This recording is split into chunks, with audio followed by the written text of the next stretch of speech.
live from the Bronx, New York.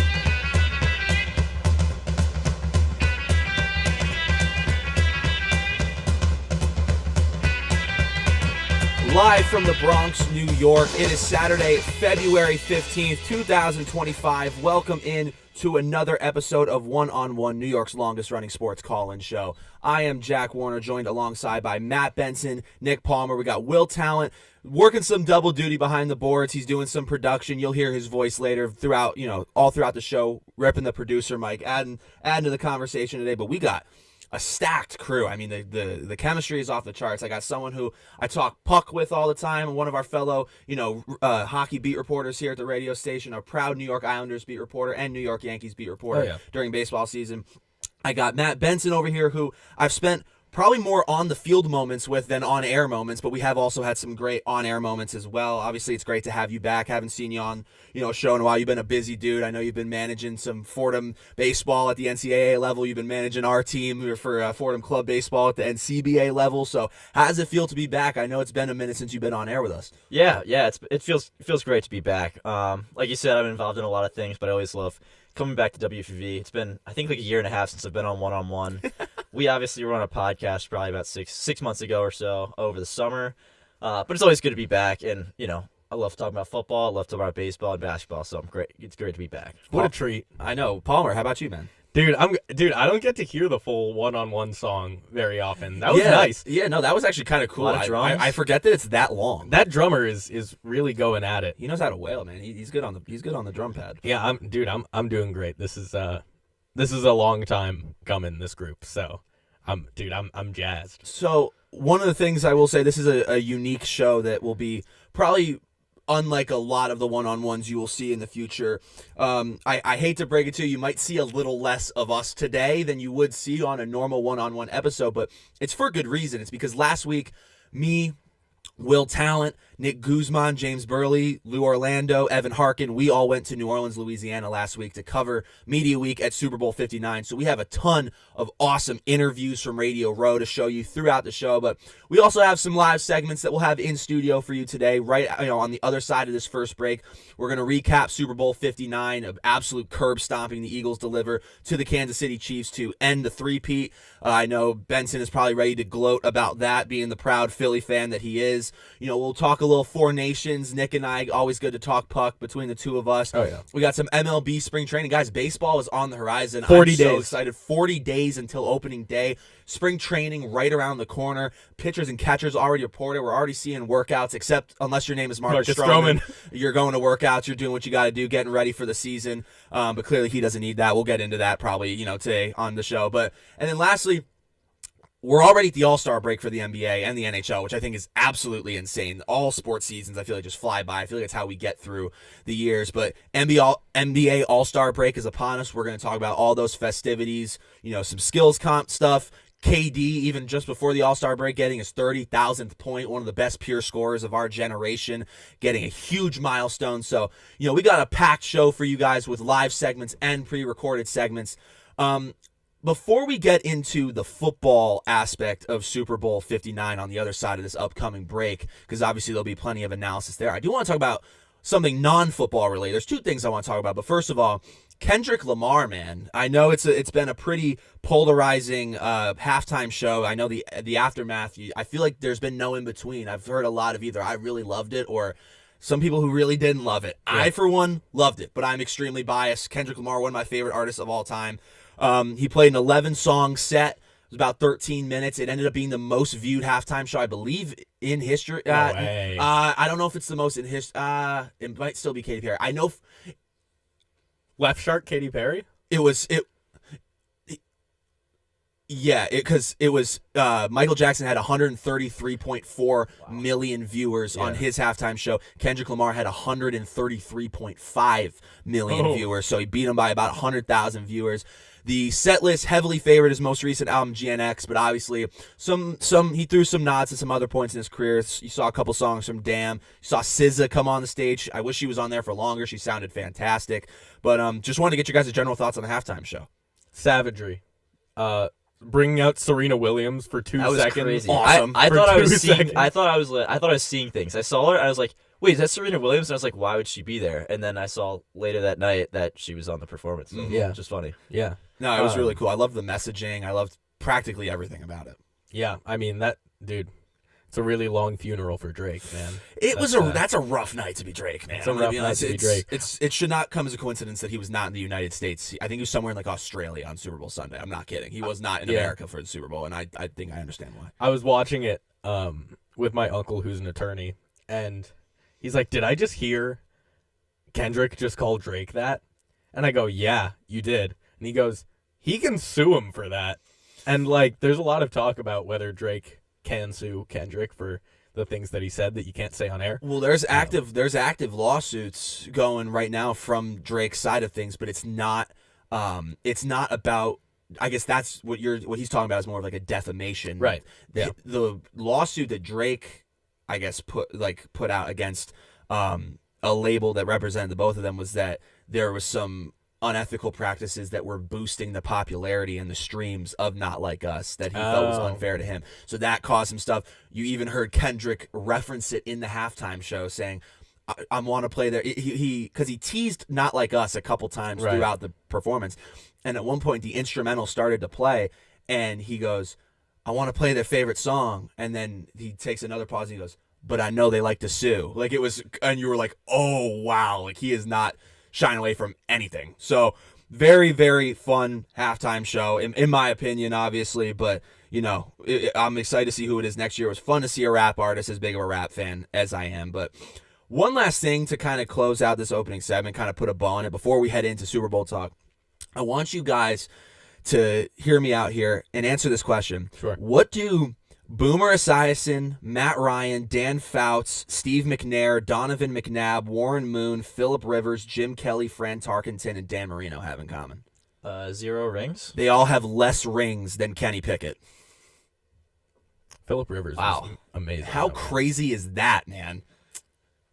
Wow, that's nuts. Super Bowl 59 was such a blowout that you saw Kenny Pickett Super Bowl snaps. I believe he had 7 I snaps didn't in even the see game. him. I didn't even see him. Did you turn the game off by No, then? it was just such a blowout, and I was so concerned with winning the Super Bowl Squares thing that. By the way, tell the viewers at home about your success on Super Bowl Sunday. That was pretty baller. One Super Bowl Squares, there was a lot of people. I don't know if you know how it works, but the last digit of each score, pretty much you pick a box. If you get it right, you win a certain amount of money. Didn't look like I was going to win. Going down to the last probably minute and a half, Patrick Mahomes decides to turn it on, Just an throws an absolute 80-yard bomb, and then gets the 2-point conversion. So I had a good night, man.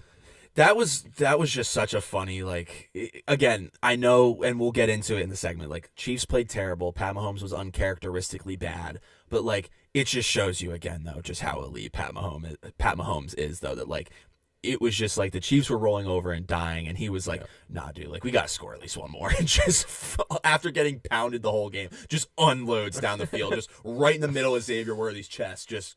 It was just where was this all game? Yeah, exactly. Well, no, that was the thing is obviously I'm sure you were very happy with the result, but for people who maybe this was not the most optimal result for two teams playing in a Super Bowl, it was it was already bad enough that to some people it was the matchup no one wanted, but then we couldn't even at least get a good game out of it. Yeah. So to see that touchdown at the end of the game, I was like, funny. You've got to be kidding me. Where was this? Would have been lit during the game. I still wanted the Eagles to win. I had the outcome that I wanted, but this would have been sick during the game. But speaking of during the game, we have all sorts of analysis and recap of what went down during the game on the other side of this break. When we come back, you're listening to One on One.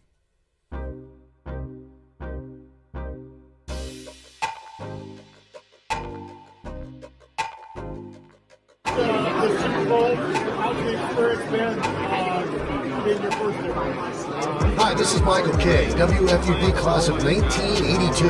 WFUV is your home for all things Fordham athletics, with live coverage of Fordham football, Fordham men's and women's basketball, in addition to our Saturday show, One on One. Stay right here on 90.7 FM for all things WFUV sports.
For the second time since 2018, the city of brotherly love is victorious again.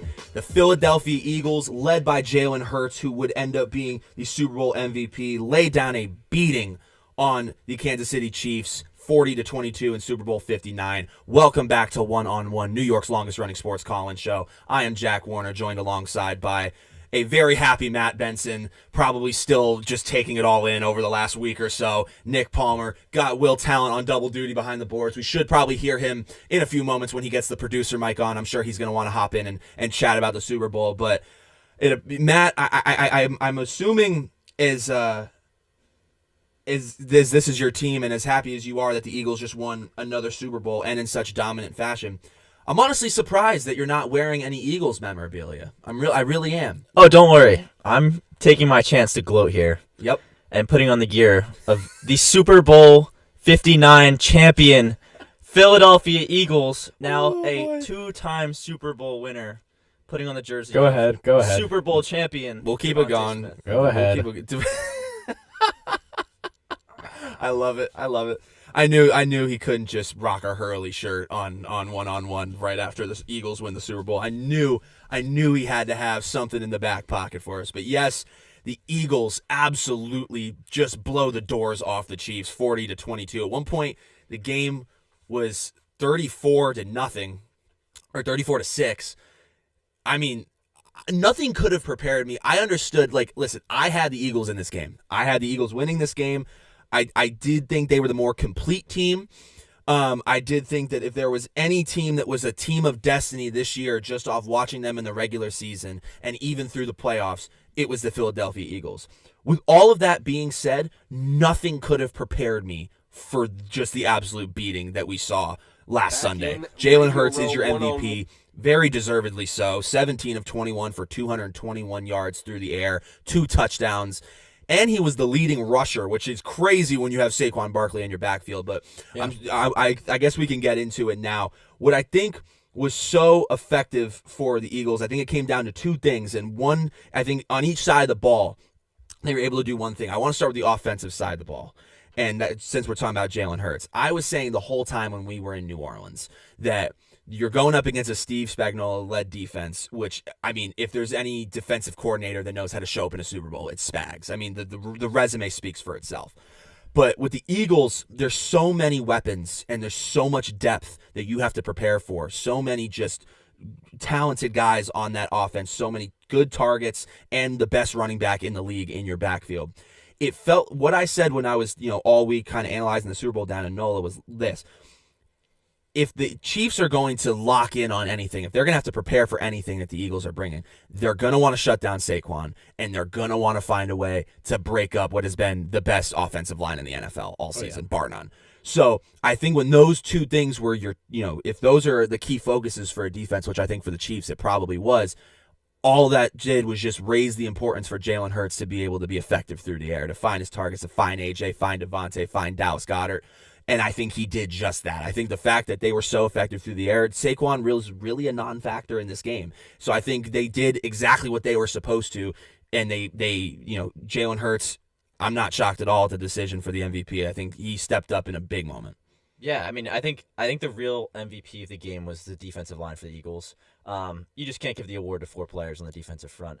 Jalen Hurts did exactly what the Chiefs essentially tried to force him to do, which was throw the ball. Yeah. Right. Spags sold out to try and stop Saquon's run, which he did successfully, but at the same time, the defense didn't let up 40 points to Gene pick 6. But letting up 34 points as a defense is, just unacceptable from the top defense in the league. But just Hurts being able to adapt to the pressures that they had, the defensive schemes that Spags had. He had one of the best games I've ever seen him play in my life, and I've always been a Hurts doubter. And I promise my friends, Carp, if you're listening, I promise I will never hate on Jalen Hurts again. So it's great to see. That's the thing about the tactic of trying to shut down Saquon is that it was not unfounded. He broke the combined regular season and postseason rushing record, 2,504 yards. Also broke the record for combined regular season and postseason scrimmage yards, 2,957. So it's not... He broke the record at the Super Bowl, too. Yeah. Right? It was during the Super Bowl. It's not an unsound tactic. It's just that the Eagles are so well put together all across the lineup is that Saquon didn't need to be a factor. No, he didn't, and that just shows how deep this Eagles team was this season. I think this is like, I don't know how many other, I don't know what other more talented teams up and down the roster that I've seen in my lifetime. No, I mean, the depth was just out of this world. I mean, there was no way to prepare for every single weapon that the Eagles had going for them. And I mean, you just look at your Jalen Hurts. Imagine your Jalen Hurts. Just looking at your options to throw the ball. Think about it. You got A.J. Brown on one side. You got Devontae Smith on the other side. Yep. You got Dallas Goedert, who I don't think gets enough credit for the role that he plays on the Eagles. And how good he looked during the NFC Championship too. I don't think he got enough credit for that.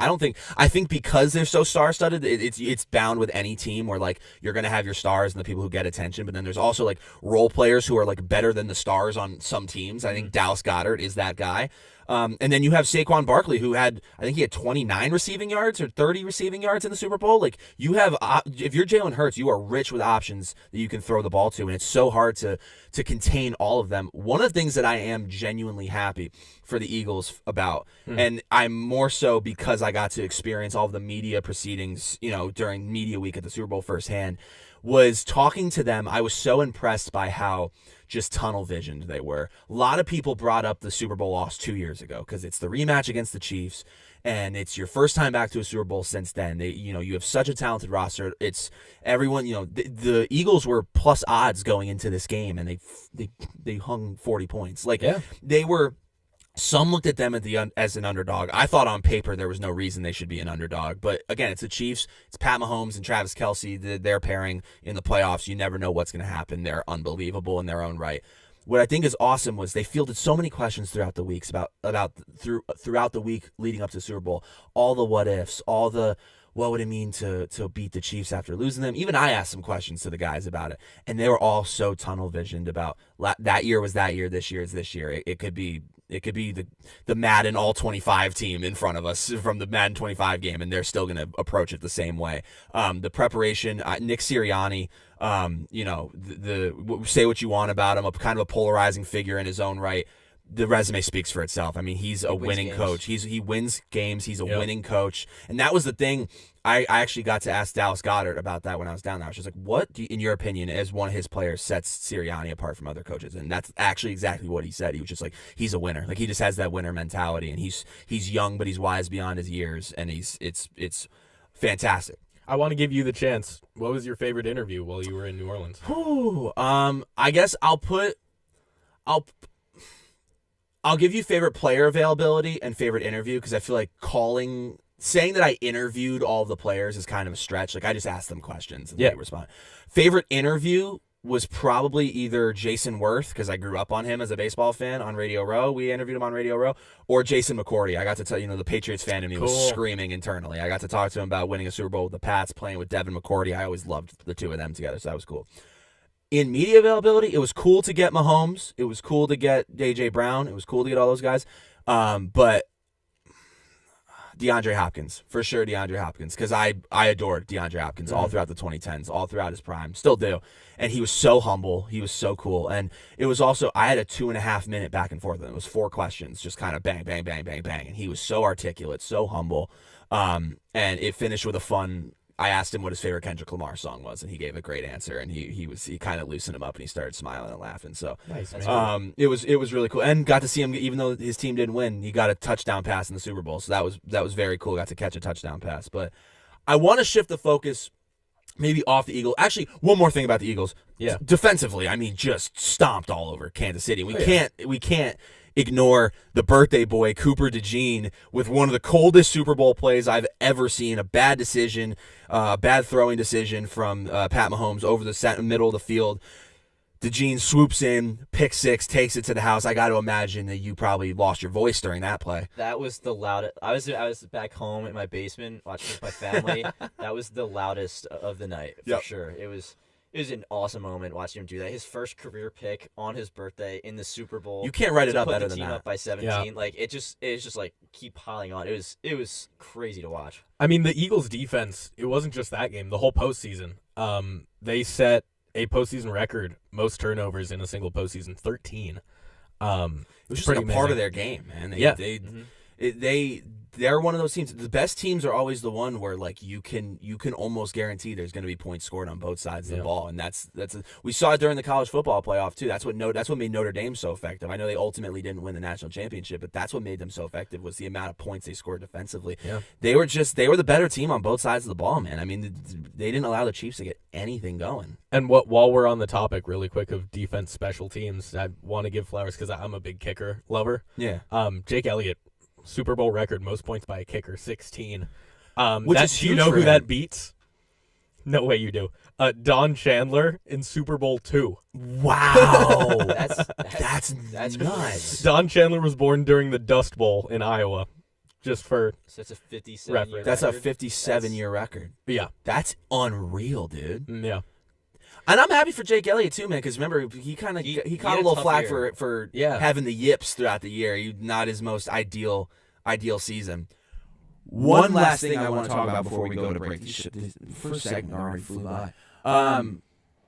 Pat Mahomes, uncharacteristically bad in this game. And I think, first of all, because I don't want to sound like I have an anti-Mahomes bias, even though I'm a Patriots fan, so I do. But I don't want to sound like I'm coming off too harsh, so I'll start by saying this.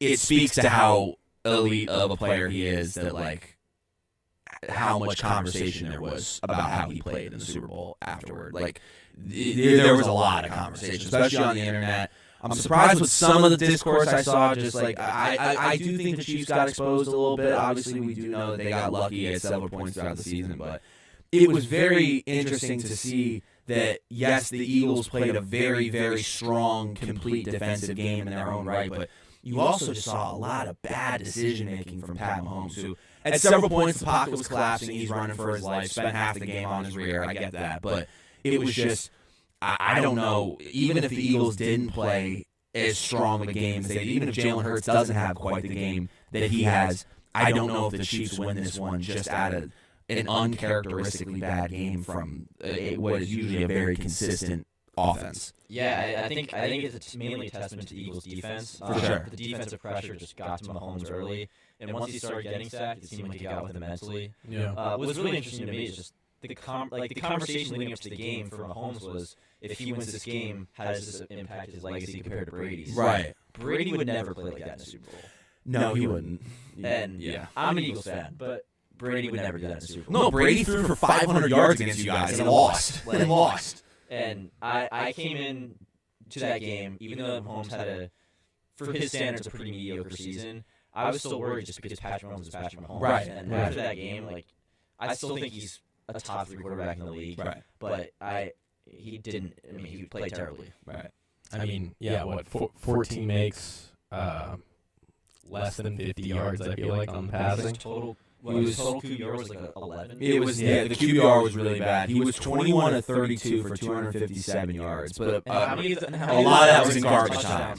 After the game was 40s. Yeah, he had 3 touchdowns, all of which were in the fourth quarter, I think, or one of them was in the. I think one was in the third. Xavier Worthy's first touchdown was in the third quarter. But the Hopkins one and the other one were both like 5 minutes left in the game. Under 5. Yeah, this is the DeAndre Hopkins was with 2 minutes and 54 seconds left. Xavier Worthy was with 1 minute and 48 seconds left. So literally a sufficient chunk of Pat Mahomes' stat line came under 5 minutes in the fourth during the quarter. Kenny Pickett era of the game. Yeah, Brady is still the GOAT.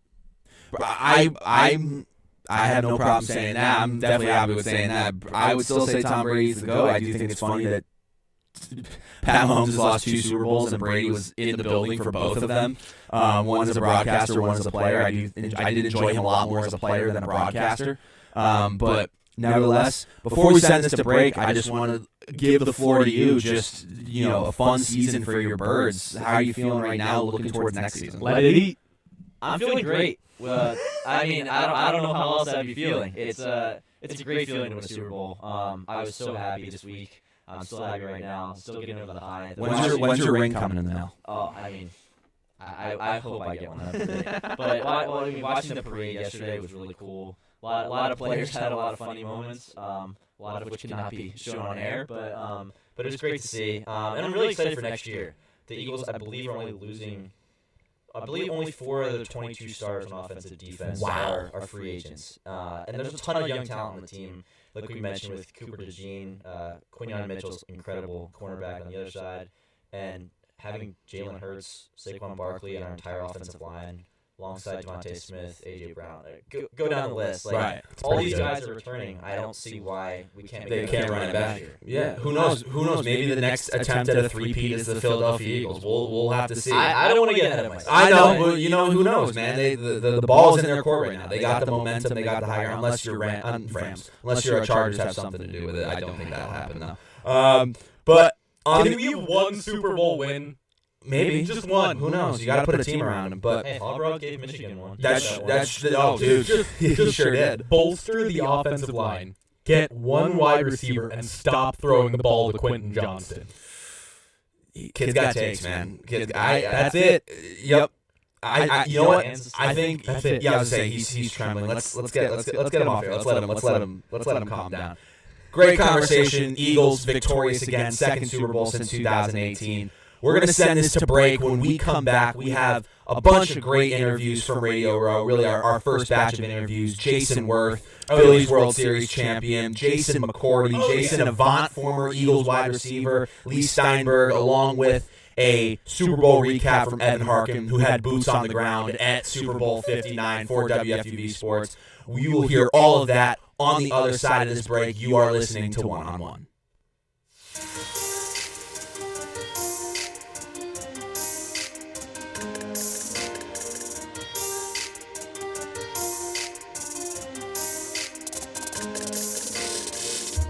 Hi, my name is Ryan Rugo, WFUV class of 2008. WFUV is your home for all things Fordham athletics, with live coverage of Fordham football, Fordham men's and women's basketball, in addition to our Saturday show, One on One. Stay right here on 90.7 FM for all things WFUV sports.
on the Super Bowl 59. We have another special guest for you here on the show. It's Jason Worth, 2008 World Series winner with the Philadelphia Phillies and former Major League All-Star. Jason, thank you for taking the time. We were talking a little bit as we were walking to the table. It's your first radio row. How are things shaping out for you? Good. I didn't even know I needed to come to the radio, right? I didn't know this was a thing, right? So I'm glad I came. This is pretty cool. I'm obviously here to promote my new horse racing venture. We got a podcast going, Icon Racing, LFG on all socials, and Off the Rail podcast presented by Icon Racing, YouTube and Spotify. I'm doing this whole social media game. So for years I would despise all social media and refused to do it. Now here I am promoting a podcast. So. Well, earlier yesterday we had an Eagles wide receiver, Jason Avant, that he retired. He got into salsa dancing. How does an MLB player get into horse racing? Yeah, I think you got to find something, right? Salsa, I should have thought about that. Maybe. I don't know where I'm going with this. The horse racing thing has been fun. I didn't really know that there was a void that I needed filled, and so I started playing golf with these guys that own Florida-breds, and coming in from playing golf, they start watching these races, and outside of the Triple Crown and the Kentucky Derby, like most sports fans, I know very little about horse racing. So, it's like Tuesday afternoon, it's 2 o'clock in the afternoon, and I'm like, is this a rerun? What are you guys watching? And they're like, no, I own the 6 here. I'm like, you own the 6 here? Like, how do you do that? So over the next 6 months, I figured out this is something I want to take part in, and I bought a piece of a horse and went and watched it run at Tampa Bay Downs. It's like a kind of a lower level race, and I could not believe how amazing it was. The pre-race anxiety, all the nerves building up to it, how amazing these creatures are, how small the jockeys are, and they get they're so tiny, and they're they're riding 40 miles an hour on top of this this wild animal, essentially, this wild creature. Yeah. It's I'm like, geez, this is nuts. The strength that horses have is unreal. It's crazy. They're going 40 miles an hour. So then, then I'm like, all right, so. And then they get in the gate, and then the gates open, and they're running, and I felt like I was back on the field again. I felt like I was playing. So then I'm like, oh man, this is filling a void I didn't even know I had, right? And so this is like a Tuesday afternoon at Tampa Bay Downs at the lowest level of the minor leagues of racing. And over the next few years, I started getting into it more, get better horses, running bigger races, and then this past year, I owned part of a horse named Dornick, and he ran 10th in the Kentucky Derby, won the Belmont in high school. Wow. Was up for 3-year-old of the year. Didn't get it, but literally life-changing. Last year was just incredible. So the more and more that you've gotten into horse racing, I'm sure you've gotten to travel around to some different racetracks, see different parts of the country. I know the interest is a lot stronger in certain regional areas. Sure. I had a sister that went to University of Kentucky, so I got to go to a racetrack called Keeneland. Yes, very well known. How cool is that? It was beautiful. Yeah, I mean, beautiful. the outfits people were wearing, and it was very cool. There wasn't a blade of grass out of place. Right. It was the most beautiful thing I've ever seen. But I felt that very same thing that you felt, where I'm in the crowd and there's these animals, there's just these horses. I don't know any of these people, and I haven't even had money on it, and I'm anxious before the race because they're about to be intense. Do you have a favorite track that you've been to so far? Because I know you just mentioned Belmont Stakes. Well, I mean, Churchill Downs obviously is unbelievable. You run the Kentucky Derby there. Keeneland is an incredible place, in Lexington. This year they ran the Belmont in Saratoga. Saratoga is this little town in North New York, and during the summer the whole city shuts down and becomes this mecca for horse racing. People come from all over the world to watch, and Saratoga Racetrack is the oldest venue in North America sport. Really? Yes, it's been there longer than I think about that. So it's like the Wrigley Field or the Fenway Park of horse racing. So you go, and it's this whole throwback feel to it. It's really a cool place. And then we go, and we went the first time the Belmonts ever ran there. We won a Triple Crown race, and it literally was you go on AmericasBestRacing.com, and they were there that day. We were all mic'd up and had cameras on us. So you could see the utter elation and just full freak out after we won. So it was quite an experience. And then from there, Dornock really he's changed our lives to the point where now we're starting a racing syndicate. We've got a podcast. I got social media. Like it's been a really cool. The last 12 months has been just insane. So I got a baseball question for you here, Jason. Now we're getting to a point. Chase Utley on the Hall of Fame ballot. Cole Hamels on the Hall of Fame ballot next year. Chase still on there. We'll see Cole for the first time next year. What's the pitch for those two in particular to make the Hall of Fame? You guys were part of a really good World Series winning team, but also a great run of Philadelphia Phillies teams. What's the pitch to put both of those guys in the Hall? So with Chase, Chase is one of the best players I ever played with. He's the best teammate I ever had. The problem with the Hall of Fame is about volume, right? Chase had some injuries later in his career. Volume is going to be the issue. Like, he's a Hall of Fame player, for sure. But did the injuries, take away from him not having enough volume? So we'll see. In my mind, he's a first ballot Hall of Famer, but the getting into the Hall of Fame is not easy. Cole, on the other hand, has the volume. He pitched for long enough. I'd have to go back and look at his numbers, but that the first prerequisite for me is volume. So Cole has that. He's pitched for a long time. So we'll see. I'm part of more of an elite group actually than the Hall of Fame group. I'm in the 0% club. So if you get on the ballot and you don't get any votes, you get kicked off the ballot and you're part of the 0% club because you got 0% of the votes. So the night they did the voting a couple years ago, or whenever it was last time when I was on the ballot, I get a text from Pat Burrell that says, "Welcome to the 0% club. We do a potluck every 10 years. We'll send you an email, and you get a jacket or something, a Letterman jacket. I think it's a joke, but I didn't even know that the voting was going on. I wasn't expecting to get in the Hall of Fame. I don't know if I was expecting to get any votes, but I definitely wasn't expecting to get into the 0% club. I didn't even know it existed. So there you have it. I mean, it's a pretty elite. It's an elite group. We're in an interesting spot as 21, 22-year-olds where we're starting to see the players we grew up watching, like yourself, get into the Hall of Fame or be up for the Hall of Fame and not get in. Like Curtis Granderson not getting in. I knew he wasn't a Hall of Famer, but that hurt me deep. He was like the first player I ever fell in love with.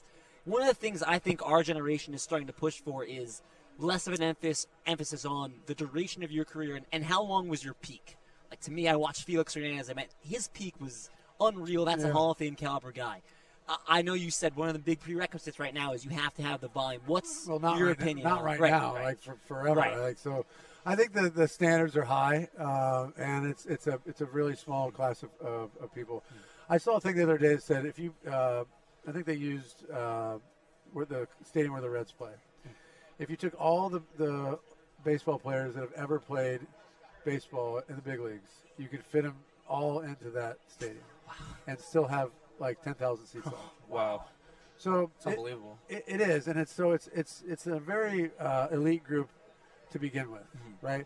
The Hall of Fame, to me, is the biggest accomplishment in all of sports because of that. So I think if you start taking away what the requirements are, then you start to kind of erode the fabric of what that means to me. Like, I'm a third generation big leaguer. My grandpa played 19 years in the big leagues. My uncle played. My dad played. I had Hall of Fame years. I didn't have a Hall of Fame career, right? So I think that's what separates it. And before we start, taking down records and doing that whole thing, I would prefer to keep it the way it is. Now, I have a pair of quick questions for you. Now, before you came over here, we were talking about that Phillies World Series team you were on. Just we were talking about before you came over just how absolutely stacked it was. We were just going through the names, how much talent there was both on the pitching staff, and you had Shane Victorino, Jimmy Rollins, Chase Utley, so many just pivotal pieces in that team that were just so talented, took you guys so far. What's your relationship like with a lot of the members of that team to this day? Yeah, so I played on a lot of good teams. I played on teams, almost every team I played on, we made the playoffs or won the division. I didn't play on any wild card teams, so they're all division winners. So those teams are good teams. But if you don't win, like, there's no real bond. Like, you can remain friends with people, but it's not the same. Right. That team and that 08 team, that has an everlasting bond. That will last for eternity. Like, I mean, those relationships and friendships that you make when you win is like nothing else. So, like, that group is still really tight. Talk to most of those guys. When we get together, like picking up right where we left off, you know, it's special. And it's not like it is with other teams. Like, you know, go back for, you know, stuff with the Nats. And yes, you have those bonds. And yes, you have good friends. And you had good times. You played on good teams. But it's not as special as when you win a World Series. And we just, you know, we won one. We got beat by the Yankees in the second one. I can't imagine, like, you know, when you have those dynasty teams like the Yankees had, you know, those teams or whatever. Like, I mean, those got to be just crazy reunions. I said earlier, the guys did another show. They're Yankees fans, whatever. They're busting me up about the 09 getting beat or whatever. And I said, look, I mean, we were never going to win in 09. We were literally playing against ghosts. I mean, it was like there was ghosts on the field. I mean, we're playing against, you know, like Yankees legends and lore. It was like, it was just overwhelmingly, you know, tough to overcome. And if you've seen the Boston Red Sox show that they just came out with about on Netflix. Yeah. Yeah. Like a docuseries, whatever. And they talk about it. They said they didn't take batting practice on the last day because they weren't going to get they put up like the Yankees history show or whatever, and they I think it's Millar's like, you know, we didn't take batting practice, we weren't going to go out there, we weren't going to let them lull us to sleep, you know, and like do all that whole thing. It's like it's true, like they have this mystique about them, you know. And that's how they broke the curse. They didn't take batting practice that last day. So. And then the other question I had for you, I'm about to finish up my senior season with Fordham's club baseball team, which means after that I'm off to adult league. And I noticed there's very, you know, maybe beer league softball, maybe adult baseball, whatever. There's very, you know, documented on the internet. You have some success in someone's adult league. There's a video of you hitting an absolute nuke. Yeah, I can't get away from this. Yeah, you can't get away from it. Can I'm sure your requests are long. I'm sure there's other people trying to sign you to a 10-day to their adult league team. Do you think would you hook me up if you wanted to came with me? That was a one-time deal. I played that because there was a guy that actually got shot in the congressional baseball shooting when Scalise got shot. Mm-hmm. He was their coach. He's like a staffer, worked on the Hill. His name's Matt Micah. He got shot that day twice. I went to see him in the hospital, and I was on the DL. So like, hey, will you go see one of the survivors? I was like, sure. I go in there. I don't know what I'm doing. I'm like, oh my God, this guy's like dead. And I said, hey, once you get better, we get you out to Nats Park. You know. So he got better. We got him out. The next year, we got him back out. I played some catch with him. The year after that, he took some batting practice. I retire. A week later, he calls me and he says, hey, I'm finally getting back on the field and playing in a game, a men's league game. Will you come and play with me? And I was like, all right. That's awesome. I'll play in this one game. So now I just retire, right? I'm playing in AAA. Like I was getting ready to go to the big leagues, pulled my hamstring, and I was like, I'm done. I'm 39. I'm tuned up for like 95. Like that's my you know, my timing, my eyes, whatever. These guys are throwing like 75. Yup. So it's like you guys are probably too young for Bugs Bunny, but like, we love Bugs Bunny. So Culture. The Bugs Bunny where the guy throws like the super slow ball, and Bugs Bunny's like 1, 2, 3. Yes. That was me. They're throwing, You're swinging right through it. I swung 3 times on one pitch and struck out. So I strike out, I ground out, and then all of a sudden, you know, these guys, I'm playing in D.C., Arlington, right outside D.C., so they're all Nats fans, you know. Like pretty soon the other team's like chirping me, you know. They're like, who is this guy? Like, we don't even know who he is, you know, like. And so the guy goes 3-0, my third at bat, and the catcher's like, let's go. He didn't come here to walk. He throws the ball back to me. He's like, I don't even know who he is. And it pissed me off. Rightfully so. It pissed me off. I don't even know who he is. Are you kidding me? And the next pitch I hit over the scoreboard, over the lights. And I'm rounding the bases, and I thought to myself, I said, this is it. I'm never playing another game in my life. You're riding off into the So sun. to answer your question, no.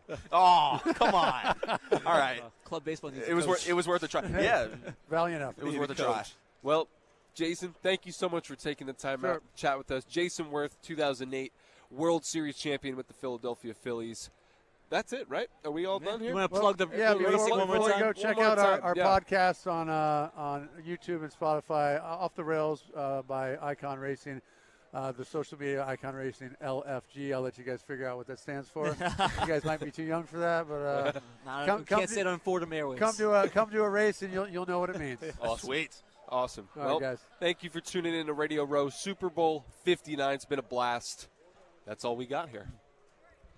Go Birds. Welcome back, Radio Row Super Bowl 59. Still working on getting some additional guests for our program today, but right now we have a little taste testing. We're in New Orleans. We got some beignets here. They brought some to the media room upstairs. Yes. For those unfamiliar with a beignet, it's like a donut, but it's a little bit better, I think. Here you It's go. a little bit more sugar, powdered sugar, that sugar. is. Lot Shout more out fried. to Kat Warner mentioning the beignets yesterday. Today, hopefully she's on the stream right now. We're having beignets now, though, Kat. So shout out you, WU. These just appeared out of thin air. I don't know where you got. I don't know where you they got. came You got You these. see, every time I walk upstairs to the media conference room there, they always put out new food. They know when I go up there. gotta I go went up up with and you. there was no food. There was one apple, and I had to eat the apple. And I told you that there was no food, and you came I back, came back with a all the pretzel food. and chips. So I Yeah. So if to- I anyone totally gets believe you. hungry, just let me know. I'll go talk to whoever's up there. But beignets, a Louisiana special, right? Like they're Correct. better, Yeah. better down in the South, and specifically in Louisiana. Yes, absolutely. They're fried. The outside is, it's like I said, it's like a donut. There's but no way more it's- fried. Yeah, I've than- never had There's it. no way it's not good. It is Yeah. Fried. We should dough, go powdered sugar. somewhere also where they make them. Now, I'm not saying they may have gotten it from a bakery down here, but we should specifically go in somewhere I agree. where they make them Yeah. to try them. But this will This'll do. suffice. It You know looks what like I mean? funnel cakey. Yeah. Reminds me of funnel Well, cake. since you guys haven't had it, you know what? It's like very much like Right. funnel cake. That's what it looks like. Since you guys haven't had them before, please We gotta go I'm gonna- first, yeah, we right? gotta indulge. dig in. Indulge. Get a little beignet. And then I'll take this Yeah. one. Here we go. All right, here we go. We'll add First some bite. on. Everyone knows the rules. Ooh. Oh my gosh. I got a corner piece too. Yep. It tastes like a funnel cake. A little bit, right? It's like I'm at Crunchier. the fair Mm-hmm. in mid-August. Great Look crunch like- on the outside into a Soft, right? soft inside. Soft dough. It's beautiful. It's very much like a funnel cake with a little bit more dough, and a Yeah. little bit more square. Really good stuff, though. Here we go. Second bite. The second bite was better than the first. I agree. Better than You'd the think I maybe agree. that it'd be hollow in the middle. No, there's a lot of dough. Not a at lot all. of dough. Yep. Dough. It's like a donut, but it's not. I prefer This is actual This is dough. better than a Yeah. donut. Mm-hmm. This Powdered is sugar. amazing. Do they do beignets, say, in New York, or in the Bronx, Fordham area? Probably Like, where not. could you get a If beignet they do, around Fordham? it's probably not very good. Popeyes, To be honest. You never know. They don't sell beignets at Popeyes. They sell dry biscuits. I'm getting the powdered sugar all over my pants. It's This part is of the really good. experience, though. You need the powder 100%. everywhere. Everywhere. Everyone knows you just had a beignet. Exactly. Exactly. All right, I'm going to finish mine up here. So that's really good. Mm-hmm. So you've had beignets. What would you rate that beignet in comparison to other beignets? Well, I had that beignet like 10 years ago. Mm. So this beignet, though, you know what? We really need to go try some out and about. We need to go try a place that makes the beignets. Very gracious that the NFL gave them to us. We got to go out and try some after we're done here today. But that was really solid. Yeah, That was good. I was If a that little. was a mid beignet, I'm very excited Yeah. to Yeah. hear what good beignets I think taste it's like. probably a pretty hard thing to mess up, Yeah. right? Because Yeah. it's just dough and powdered sugar. Yeah. But when you said you got it from the media room, I was like, how good are they going to be? Right, because they're just To me, they're cooking them quick in bulk. to me, that was really good. Yeah.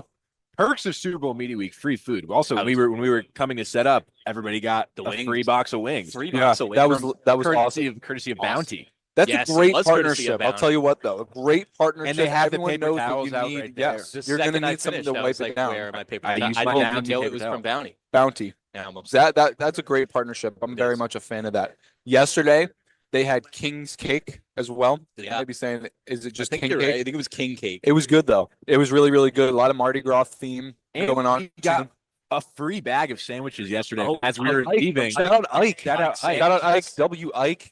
As we were leaving, Ike's the man. at the end of the day, it was late. Everyone's tired, hungry.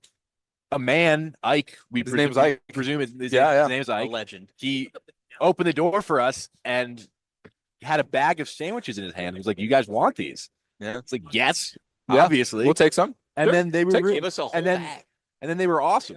The Yeah, woman, they but were the so woman good. that he was with, though, she was like, just give him the whole bag. Yeah. So W Shout her. out to A lot of her. W's Yeah, on the shout stream out right to now. her. This is really good. Really, really good. Shout out to her. They were really good sandwiches too. Still have no idea what was in them, No. but they were really No good. They idea. were really They good. were really it good. like wasn't meat.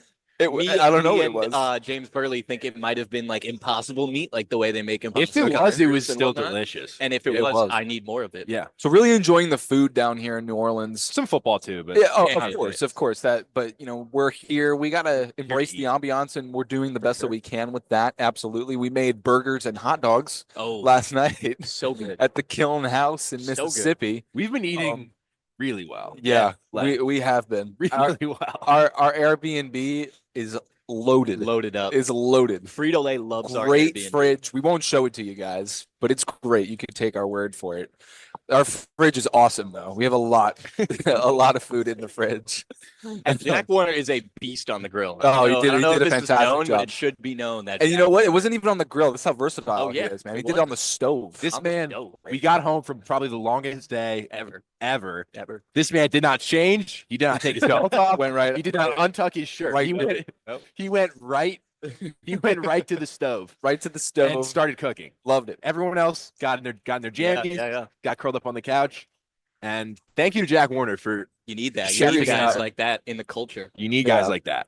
So we're definitely not going hungry down here, and there's definitely some There's stuff Jack. that Thank There it is. we need to try. We need to try some crawfish. Oh, In the chat right now, can we get some suggestions if you know what kind of food? Chat, where should we go? Where should we go, chat? chat. You've we're been to hungry. New Orleans before. Where should we eat? What should we eat? We're trying our best. There's a lot of food. There's a lot of culture down here. We got to experience. It's We only have a overwhelming. limited amount of time, so please. We've let's literally chat we got today and tomorrow. Yeah. That's But football wise, what should we talk about, guys? Welcome back to the special Radio Row edition of One on One. We have yet again another guest here, and it's former Super Bowl champion Jason McCourty, and also him and I, brothers in high school. That's right. We went to the same high school, Vir Fideli, St. Joe's Regional High School. Really big time stuff. First off, Jason, how's everything going, man? I was going good. I was a lot of years before you. Oh, in yeah. high school, so The I'm brotherhood a stands. lot older, but It yes, does. it definitely still stands. So now I'm doing good. Happy to be out here in New Orleans. So one of the things I want to start off with, since we're here in New Orleans, we're live from Super Bowl 59 here at Radio Row. Evan and I were talking earlier on one of our segments about, how big this game truly is, the way that this city just completely flips upside down, Yeah. the ads everywhere. It almost just feels like they just changed the entire appearance of the city just for one game. And everyone knows the significance of the Super Bowl. Everyone throws their parties, they're screaming at the TV. As a player and having played in a Super Bowl, we were talking about it. It seems like a lot of these guys really do just view it as another football game. Oh. Is it true? Like, is it a facade that they're putting on? Are you really more nervous for a Super Bowl? How do you manage the emotions Yeah. and the anticipation of playing in a Super Bowl? No, I don't think you're more nervous. It's not just another game, and it's not because of everything that goes into it. It's a 2-week preparation that leads up to this game. When you get to this game, it's the biggest game of your entire life, but it's everything that surrounds it. You just mentioned it. We're sitting here at Radio Row. We're in a conference room at a convention center, and there's booths set up, and you guys are here all damn day hoping somebody walks by. That doesn't happen for just any game. Right. So you look at it for these guys, there's opening night on Monday when they first get here, and then every day leading up to the game, they're doing 30-minute media sessions that you never do for a regular season game. So I think there is so much buildup, and there's so many distractions for players. There's tickets to the games, there's hotel rooms, there's things that you typically don't have to deal with on a week-to-week basis that makes this such a bigger game. But I do think once Sunday hits, once you show up to the game and you're out there and you're warming up in your T-shirt and your shorts and pregame and all of that, and you're on the turf and you're on the grass, that's when it starts to feel like it's just football again. And yeah, there's probably a little bit more nerves because you know what's at stake. Right. And that's the same way throughout the playoffs. But there's no better feeling. I can remember going out for pregame, walking with my brother, and just thinking about damn, we were 10, 11 years old dreaming about an opportunity to play together in the NFL. And I don't even know if we dreamed as far as making it to the Super Bowl, but there we were. So you mentioned your brother Devin.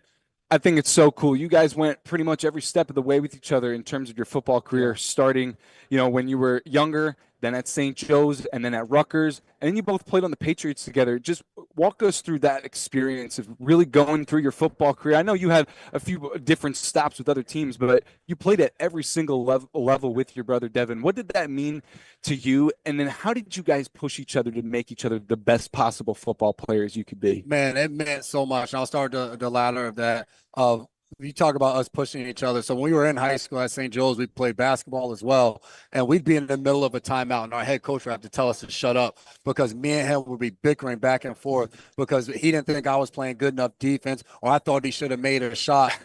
We had such high expectations for each other. I remember being at Rutgers and us being nose to nose in a summer workout because we thought the other one was dogging it. And that was kind of how we pushed one another and held each other to a high standard. So to be able to do it at every level. And I think what was special about the NFL is we didn't come in together. I get drafted at the end of the 6th round in 2009. He comes out as a first rounder a year later in 2010. And then I'm 9 years on my own in my career where I'm a captain in Tennessee. I've switched teams in Cleveland, became a leader on that team, had a good year. We sucked as a team. And then for him, he gets to New England. He's a captain in his 2nd year. He's winning Super Bowl. So we were able to have our own individual success at the highest level and then come together. So it was so much fun. And our first year in New England, you win a Super Bowl. But the moments in the meeting rooms and in the locker rooms of still challenging each other, holding each other to that high standard and raising the bar even to guys around us, because I have my way of doing things that I believe in that helped me get to my 10th year. And then he obviously had his ways that were the New England ways that no one could argue against the success they were having. So we would always have differentiating points and go back and forth. But I think ultimately we were able to raise the level of play for one another. Now, the night that you and your brother won the Super Bowl with the Patriots, I know for a fact that a younger me was screaming at the TV, enjoy the whole night. I am a lifelong Patriots fan. So I do have to ask you this question. You know, when you look at the New England Patriots throughout the entire decade, really throughout the course of 2 decades, it was always that they were the team to beat. And it wasn't just, it wasn't, there could be, they may not even be the best team in the league that season, but they were the team to beat. Always star-studded, Hall of Famers left and right. When you look at just back on your time with the Patriots, so many notable figures from the last 2 decades of football. What are your relationships like still with like members of that team that you're on? You don't talk to guys as much as when you're playing. Deron Harmon, I'm still really close with. Kyle Van Noy, still talk to all the time. And then when you see guys, me and Deb were at an event yesterday. We ran into James White's cousin. That's awesome. Oh, wow. You meet different people. And whenever I see Sweet Feet when I'm in New England and Pat Chung, I talk to every now and then, Nikovic, a lot of different guys that you don't see all the time. But this past year, still working with the Patriots. Brian Hoyer was at his house. So there's so many different guys that you always keep in touch with. When me and Deb were doing our podcast, we had Big Vince Wilfork on. Love it. All of those different guys. Slater is a guy I talk to all the time, one of the best human beings I've ever been around. So phenomenal special teams, man. We love Slater. Yes, those relationships you build in a locker room. A lot of times once guys separate, you don't talk as often, but as soon as you get together, it's like you haven't missed a beat. I was in a hotel lobby today, sitting down talking with Derrick Henry and Delaney Walker, 2 guys I played with in Tennessee, and we're just laughing, having a good time. So you miss the moments you had in that locker room, but whenever you get back together with guys, you just pick up where you left off. Now, one of your coaches, he's back in the game, and that's Coach Bill Belichick, but in college now. And I just want to get your thoughts on that move specifically. Obviously, Bill, very notable, one of the best NFL head coaches there has ever been, but now he's taking a little bit of a different direction. What do you think it's going to be like for Coach Belichick to coach in college? What is his demeanor going to have an impact on in terms of these players that he's going to coach? Yeah, I think Bill's going to be himself. I don't think we're going to see this drastic change and this smiley guy that's just cheerful all the time. I think what he brings to the college game, obviously you talked about the success he's had in the league, but I think is the how. He can show and teach a guy how to get to where he wants to get. I think the unique thing for him is, all right, how do you convey this message to these guys when I think he'll make a killing in the transfer portal of getting guys that for whatever reason haven't panned out at whatever school they're at, and he'll be able to watch film and evaluate and explain to a guy what it is you need to get to the next level. When I first saw the news, I was like, man, what the hell is Bill thinking? He's going to go back to college. But I think Bill is a football guy. I saw him last year, and said to him, like, dude, you're killing it in the media. Like, you've become a media darling after you told us to hate the media while I was one of your players. And he's like, I was like, how are you enjoying it? He's like, it's all right. And I think that told me like somehow he was going to find a way to get back into coaching and just being around ball every single day. And I think that's what Carolina gave him. He didn't wait around to see if an NFL team was going to give him a shot. He had an opportunity there. Steve Belichick, his son's going to be his defensive coordinator. I'm assuming at some point Brian Belichick is going to go as well. So having your boys there with you, coaching and doing what you love, I think he's excited for the challenge of a lot of people are wondering, can he actually do it in college? I think that probably fires him up. Do you think instead of we're on to Cincinnati, it'll be like we're on to Virginia Tech, we're on to Boston College? Oh, 100%. And the crazy thing about Bill, he'll say those things and he'll know exactly what he's doing. Like it won't, like he'll have planned to say it because he knows he's going to get a reaction from everybody. One last question that I have for you, because there's so many comparisons drawn, I guess, very recently, and rightfully so. The Chiefs are going for a three-peat, and their fourth ring in the last 5 years. So obviously the comparisons are getting drawn to the New England Patriots, which you got to be a part of that dynasty. Is there anything about this current Chiefs, dominance over these last 4 or 5 years? Is there anything that you've seen in their play style or in Andy Reid's coaching or in any of their culture that you think is very similar or at all similar to like what was going on during the Patriots dynasty, or something that is so conducive to just such repeated success like that? I think the main thing Belichick's saying used to be every day he would tell us, you can't win until you keep from losing. And that was just basically, don't go out there and just blow the game. We watched it all the time. When you're watching the game on Sunday and there's less than 2 minutes left and you're wondering why the head coach isn't calling a timeout. And the next thing you know, they run out of time. The Chiefs and the Patriots, you're going to have to walk in and beat them. They aren't going to lose the game. I think aside from that is the ability of both franchises to adapt or adjust. You look at it when Brady was there, when they won their first 3 Super Bowls, it was a young Brady built off defense. When they won the next 3, as Brady kind of continued to grow, it was the Brady show. And then you look at the Chiefs, they had Tyreek Hill, you lose Tyreek Hill, and then you win last year during a season where I remember they lose on Christmas to the Raiders. And it was like, this Chiefs team is cooked. Like, there's no way they're going back. And Spags has their defense playing at an incredible level. And even this year, throughout the entire season, they're winning game after game, and we're just waiting for it to collapse. And they continue to find a way to win. So I think that kind of ability to withstand whatever pressure is out there to come up victorious is similar with both franchises. Well, Jason, I got one more question for you as well. Another question regarding the college landscape of things, and specifically what's going on with Rutgers. Definitely making improvements each and every year under Greg Schiano. Obviously, Isaiah Pacheco, a product of Rutgers. Awesome running back, came from New Jersey. Got to love it. But I just want to get your thoughts on the direction that Coach Schiano has this Scarlet Knights program going. Yeah, I love it. Schiano's my guy. He recruited me. I played there for him for 4 years. Fired up for the direction we're going. We just got to we got to win some of those close games. We lost a tough one to Illinois. We lost in the bowl game to Kansas State. The bowl game was hard. I was watching that. Games that we got to win, but Schiano does it the right way. He challenges those guys to not only be good football players, but good people as well. A lot of who I've become not only on the football field throughout my career, but as a person, as a father, as a husband. There were some sayings that Schiano used to say when I was 18, 19 that I absolutely hated.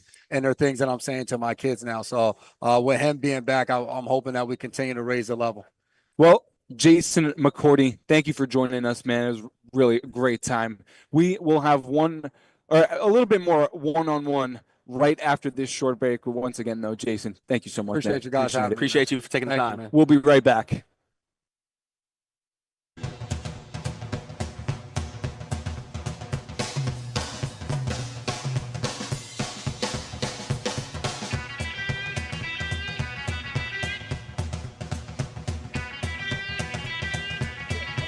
Hello and welcome back to this.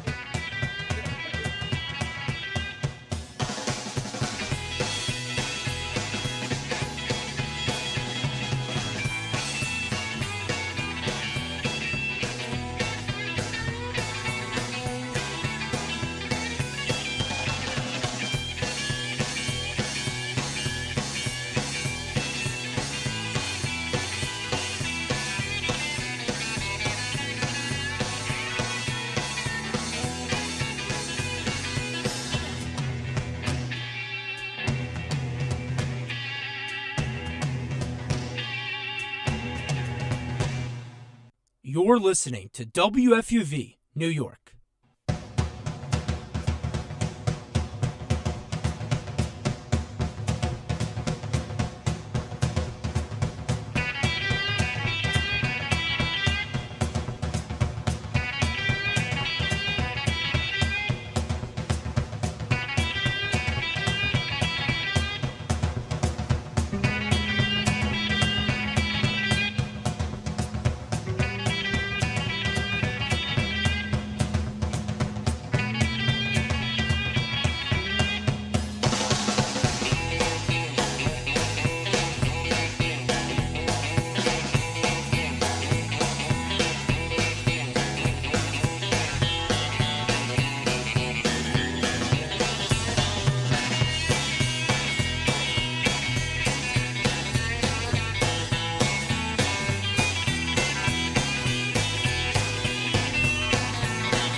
Hello and welcome back to this special edition of One on One, New York's longest running sports call-in show, coming to you from the Convention Center in New Orleans ahead of Super Bowl 59. James Burley and Nick Guzman here with a very special guest, longtime Philadelphia Eagles wide receiver, and for a short time Kansas City Chiefs as well. Jason Avant is with us. Jason, how you doing, man? Good to see you guys. I'm doing great. Ready for the Birds to kick butt.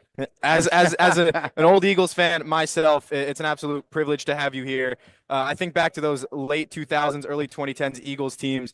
I mean, you got the chance to play with Donovan McNabb, Michael Vick. I mean, a great wide receiver room with Deshaun Jackson, Jeremy Maclin, and under Coach Andy Reid as well. What do you have to say about him going for the three-peat now? Well, he's a great coach, and I'm glad that he's able to show how great he was. He was great in Philadelphia. The quarterback position is the most important position, and when you finally get that guy, he kind of knew it. He had a solid guy in Alex Smith, but he had a hunch, a feeling about Patrick Mahomes. He went out and got that guy, and now it just shows what Coach Reid can do even more. Coach Reid's one of those coaches that wins with whoever's in there. He's won with A.J. Feely. He's won with Chad Henne. He's won with Chase Daniels. He's won with everyone, and he will continue to win. But when you have a guy like Patrick Mahomes, those wins start to turn into Super Bowl wins and playoff wins, and then you start getting the notoriety that you always deserve. The quarterback can do a little bit more than some of the guys that I play with, and I have Pro Bowl players, but this is a Hall of Fame player, and that's a big jump. That's like having a luxury car, a Lexus, and then getting a Bugatti. It's a totally different thing. Jason, you're certainly in the right place here in New Orleans, considering it's Eagles and Chiefs, the two teams you played for in your career. But when you moved to Kansas City, there's a young Travis Kelce there. It's a young up and coming team. What was it like going to that environment? Yeah, I was brought there just to kind of mentor and show like Travis the way. Coach Reid was worried about him, and he's a great player. I told Coach Reid, I was like, he does things that I can't do, and I'm 30 pounds lighter than him. So Travis has always had the ability to make people move out of their spot. And what I'm telling you is that Allen Iverson, just think about his highlight against Michael Jordan. He was able to cross the ball over left to right and shift Michael Jordan's weight so he can have a clear path. That's the same thing that football winning teams do, winning players do. They make you move. They don't run around you. They make you move out of the spot. And that's something that Travis Kelce has been able to do. And you add all the elements that they have. It was my time there was special. I always say that Donna Kelce did a successful job of raising a hillbilly and a black dude in the same household. I don't know how it happened. For a whole 6 months, I didn't know that they were brothers. Well, which one is which? Which one? Which one? I'm only joking. You have obviously one of the few people to have played with both of the Kelce brothers, being both of those guys are one-team guys, spent a long time with the Eagles, short time with the Chiefs as well. So that's a very special time. We're a little upset that Kelce chose to retire last year. He's not here with us this year. Would have loved to have seen him. But going back to what made Patrick Mahomes so special, you talked about Coach Reid taking that chance on him. But you're repping the Eagles. You were there for 8 seasons. I got to ask you, what's it going to take for Philly on Sunday? You'll be at the game to get the W. Well, they're going to have to control the line of scrimmage. That's number one. They're also going to have to run Jalen, and Jalen is going to have to pick up some third downs with his legs. And when there's nobody to throw the ball to, you have to hurt them that way, because Spagnuolo is a disciple of Jim Johnson, who was my defensive coordinator with the Eagles. And one thing that Jim Johnson and Spagnuolo always struggle with is running quarterbacks. And it's the guy that kind of, when nothing's there, can make a play. And Jalen has to do that periodically throughout the game to keep him honest, because if you don't do that, now he feels he can be aggressive and throw blitzes at you and coverages that you've never seen. So when you run the ball as a quarterback, you're going to get vanilla defenses because you need all eyes on a quarterback just in case he runs. And Jason, shifting a little bit away from football, after your career, you've become an accomplished competitive salsa dancer. Talk a little bit about that. Oh, that's been fun, man. That's revitalized like a lot of my years there. Like, it's just, like football kind of takes years away from you. I'm sure. Salsa is like adding years to me. Because it's fun. It's one of those things that you stay in shape. You get a chance to dance around the world. I just got back from Budapest dancing. I've been to Croatia and Cartagena and all types of places just to dance. And sometimes even people pay me to dance. So it's fun, man. It's been a great time. Well, I was trying to get a feel for it before we got you to sit down on the show. You said you had to stop dancing in order to play football, but you wished you had done both at the same time because it might have helped. You were showing me a couple things about maybe the mobility, the flexibility of it all. Yeah, dance, in order to be good at dance, you have to be super flexible. And as a receiver, part of your job is not getting hit. Guys are trying to prevent you from going in the direction that you want to go to. So if you can avoid them, and usually if you're like Gumby, a lot of people may not even know that reference, but if a guy shoots a hand at you and your body can contort and get out of the way of that, that's beneficial to you. Also, range of motion. The range of motion that I have now is way different from the range of motion I had as a football player, because you had to put all those weights on and be able to take a hit from Brian Dawkins and Sean Taylor. You had to do all of that stuff, So flexibility was huge, and it wasn't emphasized like it is now. And those early Eagles teams, those 2010s or late 2000s teams that you were such a big part of, so many characters, so many personalities. Was there somebody on those teams really who was you were closest to? Closest? Me and Jeremy Macklin still talk today. Awesome. Just because he's one of those guys that he didn't listen young, and he didn't play until later in the year because he didn't listen. He started to listen, started to have more success. And then I would always tell him to do particular things at the line of scrimmage. He would never do them because he could get away with it because he was fast. Then he got hurt towards ACL. And after that, he had to do what I told him to do. So I seen him in Kansas City because we were teammates in Kansas City. And he ran a route. He's like, I got that from? I was like, yeah, you got it from me. I was like, you finally listening. He was like, I had to because I couldn't get open anymore. So me and him are close. Me and LaShawn McCoy, we're close. Yeah. He still asks me for information and, for, Eagles advice or anything like that. And he's my funniest teammate of all time. Yeah. Oh, Shady is hilarious. I can tell you stories about things, but it would be against the bro code. But that dude is hilarious. Yeah. Well, I mean, that's close to all the time we have for you, Jason Avant. I think we're going to put you on the hot seat before we let you go. Okay. Give us a prediction for Sunday. What's it going to take for Philly to win, and what do you think is going to be the outcome? Well, the game can only go two ways for me. It's either a close game and either Philly or KC can win, or it's the Eagles blowout. Yeah. I don't think KC has the ability to blow out the Eagles. The defense is really strong, and we control the best two positions on the field. Our defensive line is better than their offensive line. Our offensive line is better than their defensive line. And with all the bells and whistles and the coaching and this and that, those two positions matter the most. You can have great players, but if you can't block, and guess what? Coach Reed has done a masterful job because they really can't block. Their offensive line can't block, but they've run a lot of RPO and quick running game, quick passing game, which kind of eliminate the need to block for a long period of time. Misdirections and all those things, unblock guys that are confused. So he's done a great job. But I think when it comes down to nut cutting time and you have to beat a person, the Eagles are the bullies of the NFL and they beat people. They beat you not by tricks. They punch you in the face. Oh, well, you heard it here, folks. Jason Avant, thank you so much for joining us. Appreciate it. Thank you so much. Thank you, guys. Nick Guzman, James Burley. We'll be back on 1-on-1 from Super Bowl 59 Radio Row. Welcome into day 3 of WFUV Sports' Radio Row coverage down in Louisiana, and today we have a very special guest. I'm Evan Harkin, joined by Nick Guzman, and next to me we have Lee Steinberg, a very accomplished sports agent representing a lot of big names across sports, and this year he'll be hosting the 38th annual Lee Steinberg Super Bowl party, where he will present the D. Nicola Award for Humanitarianism. Drew Brees and Sean Payton are two men who will be up for awards this weekend at the event. So, Lee, before we start talking all about the party, how you doing? How's Louisiana treating you so far? I love it. It's one of my favorite places. I mean, once you have etouffee, you're spoiled for any other type of food. The Cajun, and the people are really hospitable, and the atmosphere's really terrific. Awesome. Yeah, we had some beignets last night. The food down here definitely a lot better than up north. But what does the D. Nicola Humanitarianism Award mean to you?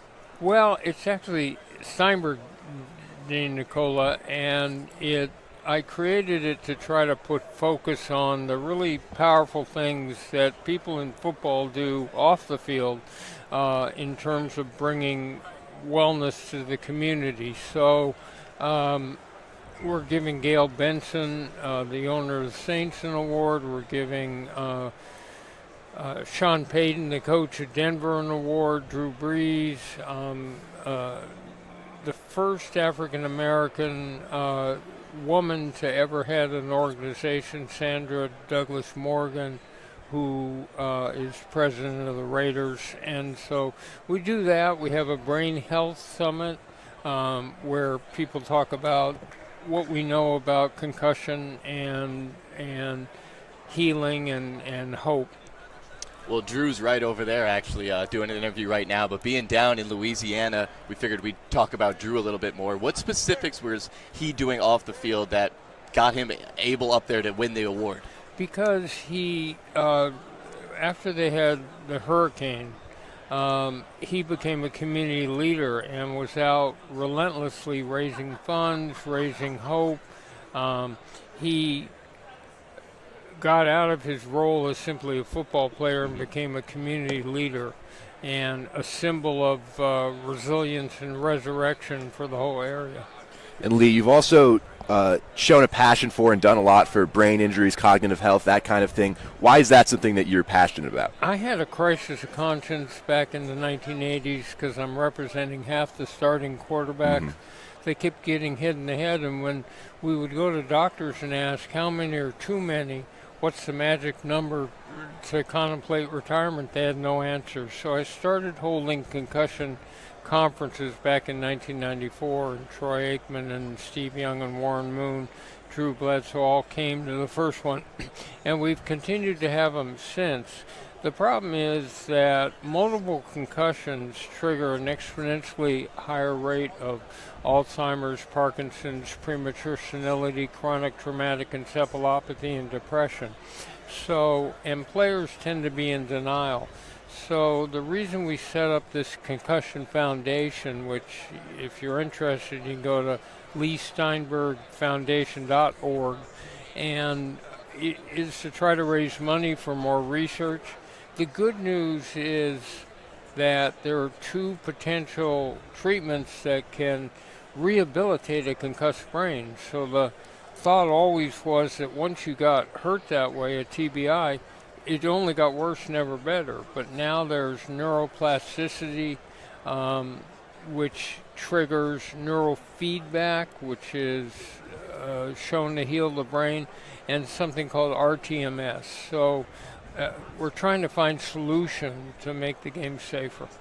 Yeah, and on top of that, another aspect of these parties besides focusing on brain damage is focusing on social impact outside of the community, outside of football. Who are some other notable names that'll be at the party that you think maybe represent that social impact off the field? Well, we're giving an award to Mark Morial, who's head of the National Urban League, and we're going to move a family into the first home they'll ever own tomorrow. And so it's people like that, but all the brain health leaders, all the people from the different charities. I mean, we've done We sent a water machine when the Super Bowl was in Miami to cholera-torn Haiti, where people were dying from impure drinking water, and we sent down one that could do 140,000. So I think the key is how sports can impact society in a positive way. And you've had these parties for decades now, all in different cities based on where the Super Bowl is. Have you ever had it in New Orleans before? And what's different or special about the New Orleans parties? So they have atmosphere. In other words, we're having one at the Jazz Museum. And so New Orleans jazz, their food's distinctive, they've got beads and symbols, and they have a real culture here. Last time we had it at Jazzland, which are these huge Mardi Gras floats. That was really fun. And another time we took a white riverboat down the river with the big paddle wheels like out of Mark Twain times. And so they've always been special here. And we'll have some performances of jazz at the party. And that museum itself is just the whole history of the evolution of jazz. And Lee, obviously, you're such an accomplished agent, a legendary agent for so many great athletes. I'm curious, when you're potentially meeting with an athlete about representing them, how do you sell yourself that you're the agent for them? It starts with just experience, that I've had 64 first-round draft picks in football, and the first pick in the draft 8 years, and 12 players in the Hall of Fame. But then it's about trying to use listening skills to draw out another person. If I can understand the deepest anxieties and fears and greatest hopes and dreams of an athlete, and put my head into his and heart into his, and get a deeper understanding of where they're trying to head in life. And then you talk about being a role model, retracing roots, going back to the high school, collegiate, professional community, and setting up those community programs. You talk about second career. And basically, but the first thing is path to the draft. And so it's how an athlete trains, it's what's going to elevate them. And we'd love to talk to Lee Steinberg all afternoon, but you actually have a very important party to get setting up soon, which is the 38th annual Lee Steinberg Super Bowl party. So, Lee, thank you so much for joining us, and don't go anywhere. We're going to be back after this break with some more WFUV sports coverage of Super Bowl Radio Row. Eagles 40, Chiefs 22, Super Bowl 59. Evan Harkin here with WFUV Sports, and I'm going to break down exactly how this game unfolded, how the Eagles were able to dominate the Kansas City Chiefs. Now, I was there at the Superdome during Super Bowl 59, watching everything unfold, and then once I went home, looked up a bunch of analytics, a bunch of stats, to piece that all together and figure out exactly what happened. Now, I don't think what happened is what a lot of people expected. I think if either team was going to blow the other team out, people assumed it would be the Eagles blowing out the Chiefs. But I don't think anyone assumed that Super Bowl 59 was going to be a blowout from the starting whistle to the ending whistle, which really it was. And statistically, it shouldn't have been. Now, Patrick Mahomes coming into Super Bowl 59 was 8-0 when facing a Vic Fangio-led defense. And Vic Fangio coached different teams with different players on different defenses throughout that time frame. On top of that, this game was won and lost in the trenches. Everybody knows at this point that the Eagles' defensive line absolutely dominated the Chiefs' offensive line. Mahomes could not perform his Mahomes magic because he didn't have enough time to do so. Now, this also statistically wasn't supposed to happen in this game. The Eagles' defense was 28th in pressure rate in 2024. Now, their defense was very good. It was the number one ranked defense in the NFL. But Vic Fangio plays a cover 4 scheme. Not a lot of blitzing and a lot of 4-man rushes. On the other side, the Chiefs' offensive line was 8th in pressure allowed. They have 2 offensive linemen that were in the top 10 in pass block win rate throughout the 2024 regular season. And by now, I'm sure everybody knows that that's not what happened. In fact, the exact opposite happened. Patrick Mahomes saw pressure on 47% of his dropbacks in that first half. Right around 50% of the time Patrick Mahomes dropped back, he saw pressure right in his face right away. Now, for the entirety of the game, that number dropped down to 38% pressure rate for the whole game. But as we know, in that second half, the game was pretty much won by the Philadelphia Eagles in that fourth quarter. Obviously, they're not going to send as much pressure, even though they weren't sending pressure. But those defensive linemen are going to focus more on containing and less on just strictly getting back to the quarterback. When they know they're up multiple scores, they know that they're pretty much in position to win this game. So 38% pressure rate throughout the game is still a very large number, but that game was really won and lost in the first half already, and that's where Mahomes saw a 47% pressure rate. Now here's the kicker, here's the crazy stat in that game. The Eagles did not blitz one time in that football game on a Patrick Mahomes dropback. Yes, you heard that right. The Eagles did not blitz Patrick Mahomes while passing the football in that game, and they were able to come away with 6 sacks and have a 38% pressure rate throughout that game.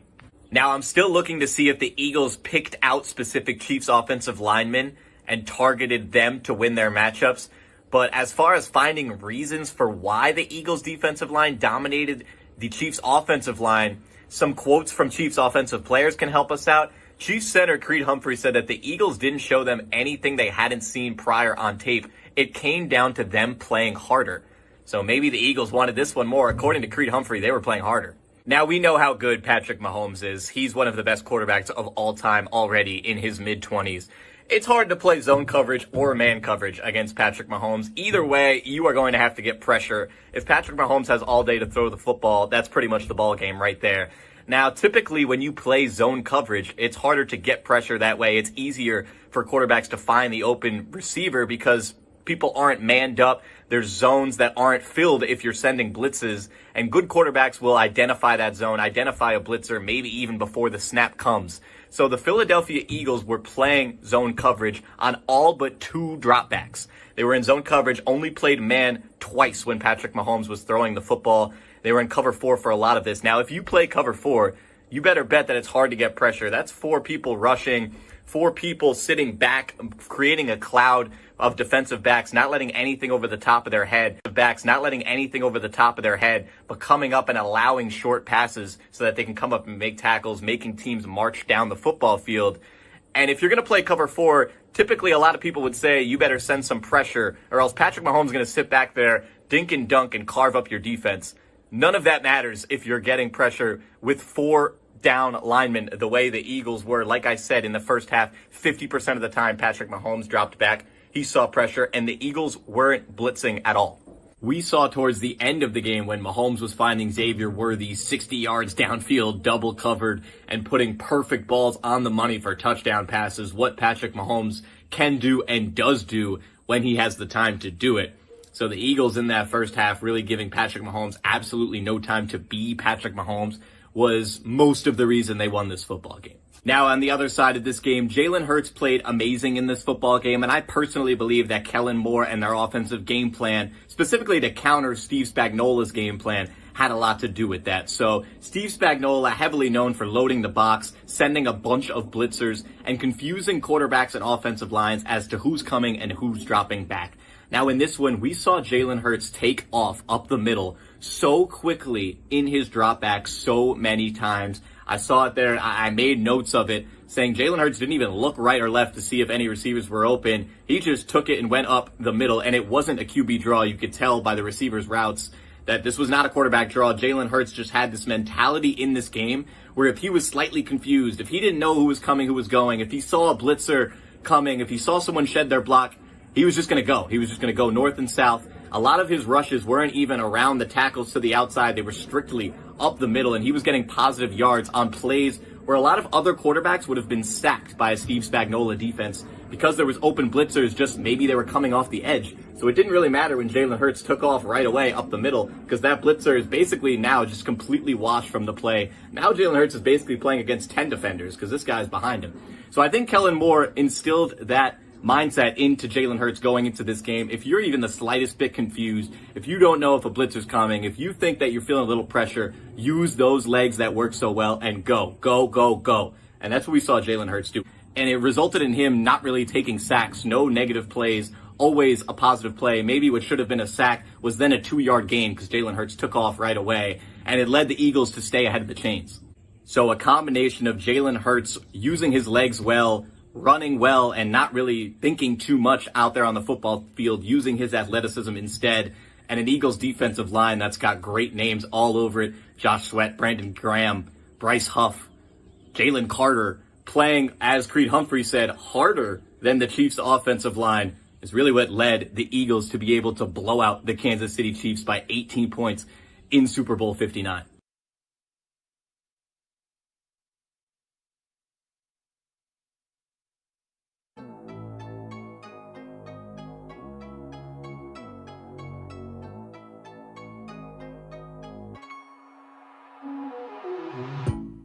Hey, this is Chris Carino, Fordham and WFUV class of 1992.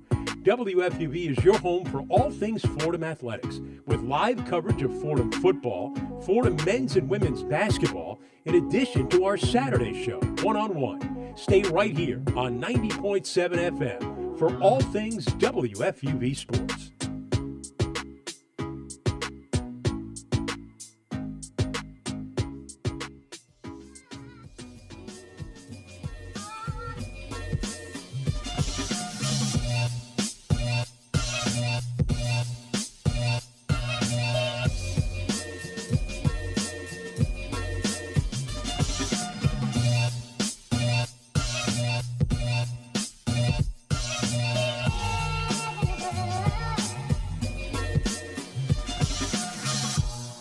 Stereophonic sound for the home is recorded on two separate tracks, each one giving special emphasis to certain sections of the orchestra, as heard from those positions. Now, when played back simultaneously on two separate systems, the sounds are blended together to achieve a new dimension in sound, impossible to obtain in a monaural recording.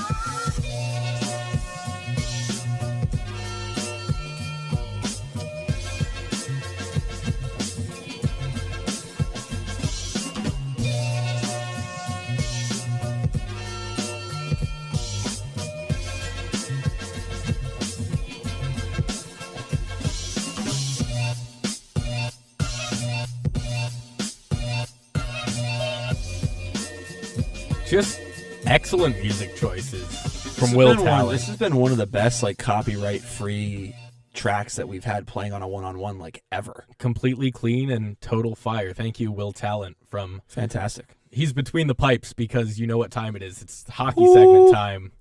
Four Nations tournament is going on right now, and if you don't know, it's four nations playing against each other in hockey. If the title didn't make it yeah, the slightest bit obvious, it is in fact four nations facing off. But what is interesting is that this completely replaces the NHL All-Star Game, which I think it's good to start there. Yeah.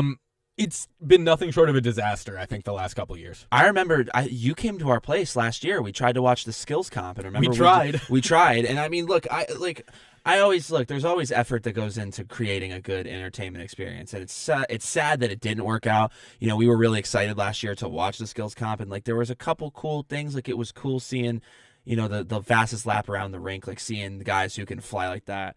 But at a certain point, it's then just watch speed skating at the Olympics. I'm not, because a lot of the obstacle courses and stuff they had to do skills comp, it just didn't hit the same. Hockey, it really doesn't. There's certain sports where just raw gameplay is the only thing that translates. And I know we'll talk about it when we get into the NBA segment, but because even that you're seeing a decline too in the entertainment value of the All-Star festivities. But especially hockey, there's not that much with hockey that you can, in terms of the training aspect or the, taking single parts of the game and highlighting it the same way where baseball, a home run derby, it's amusing to watch people hit 500-foot bombs.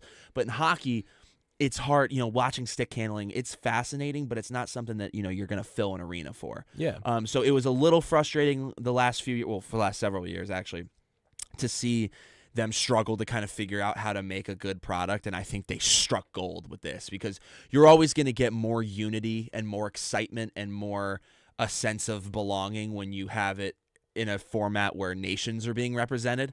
And it came as no shock to me that I think the stats came out a couple days ago for the Sweden-Canada game that it was the most highly viewed TNT hockey broadcast. Non-playoff. That's what I was getting to, is this season.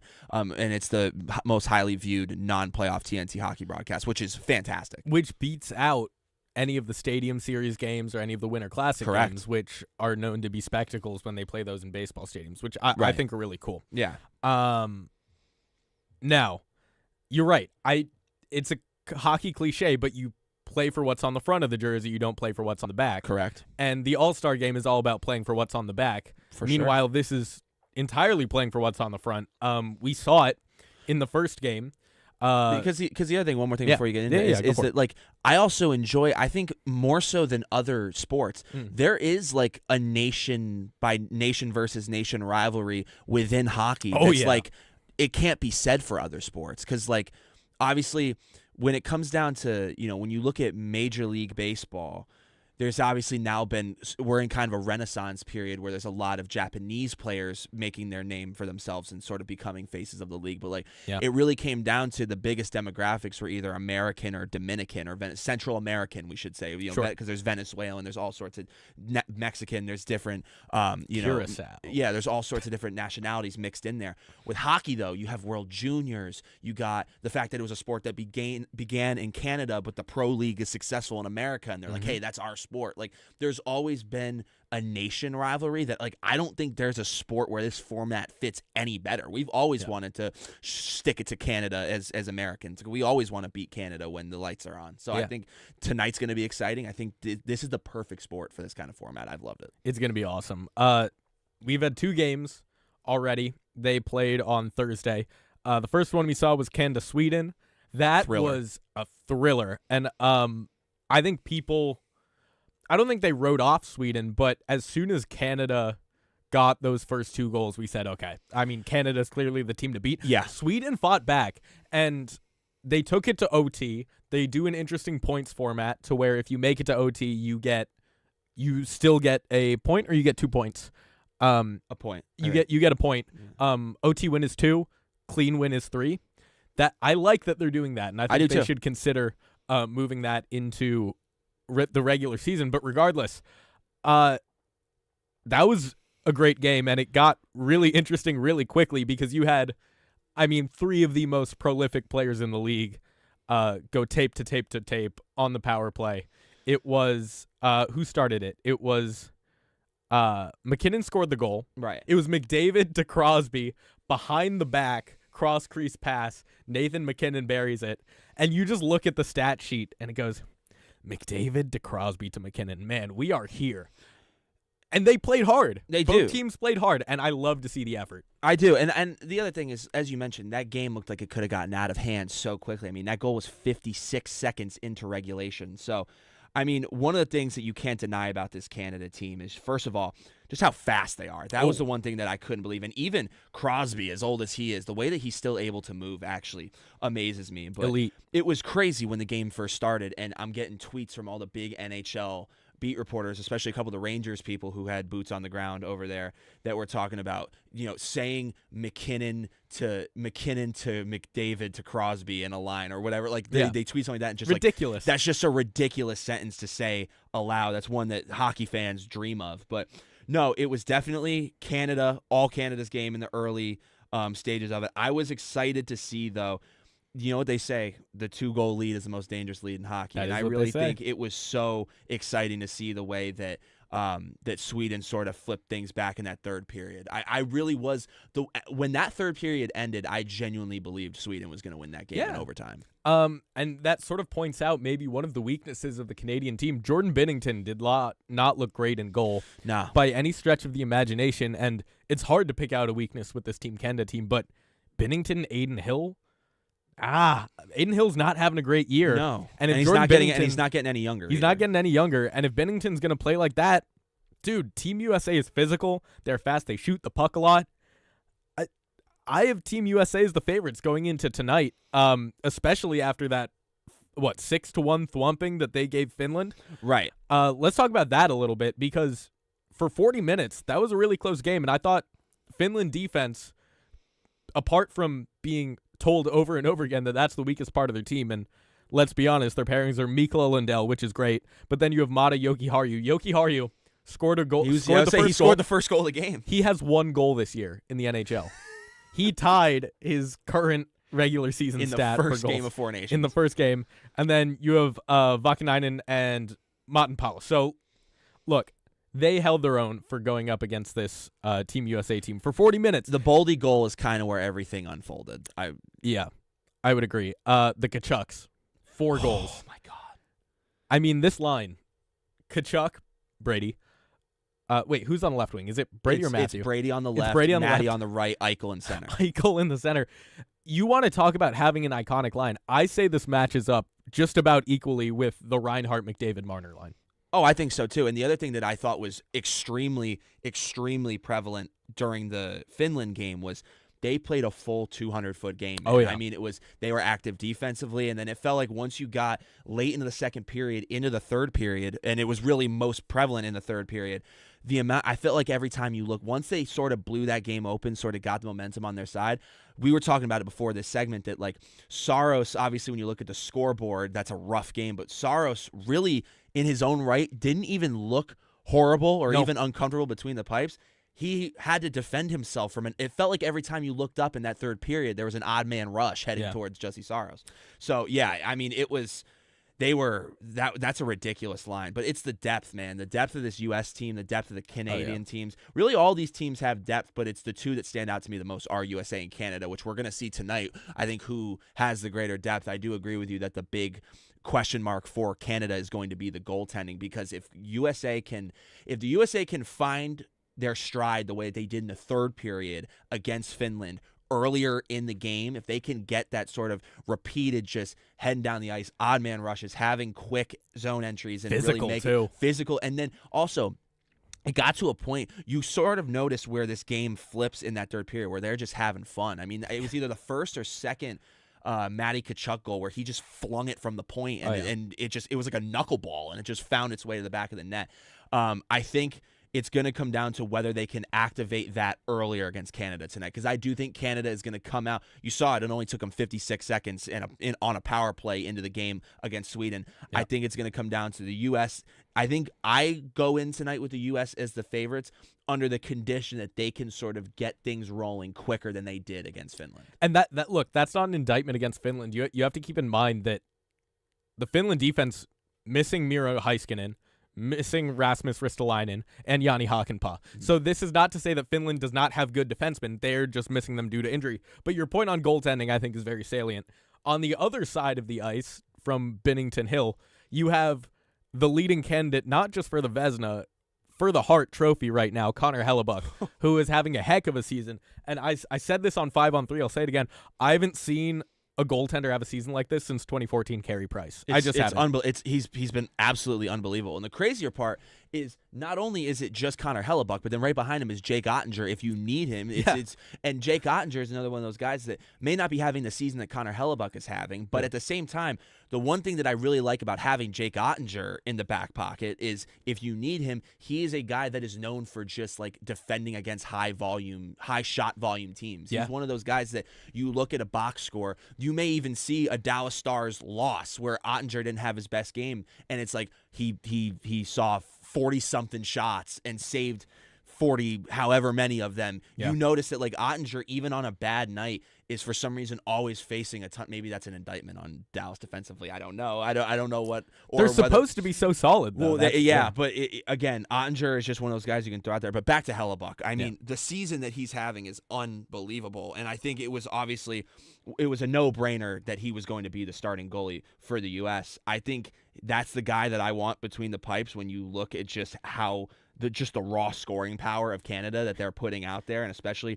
tonight in Canada in a rowdy arena. We've all heard before, any hockey fan has heard that the Bell Center is one of the hardest places as an NHL player to play, even when the Canadians are bad, that it's one of the hardest places to play. I have to imagine tonight is going to be an absolute zoo in there. There's no one I would want between the pipes right now more than Connor Hellebuck. Absolutely.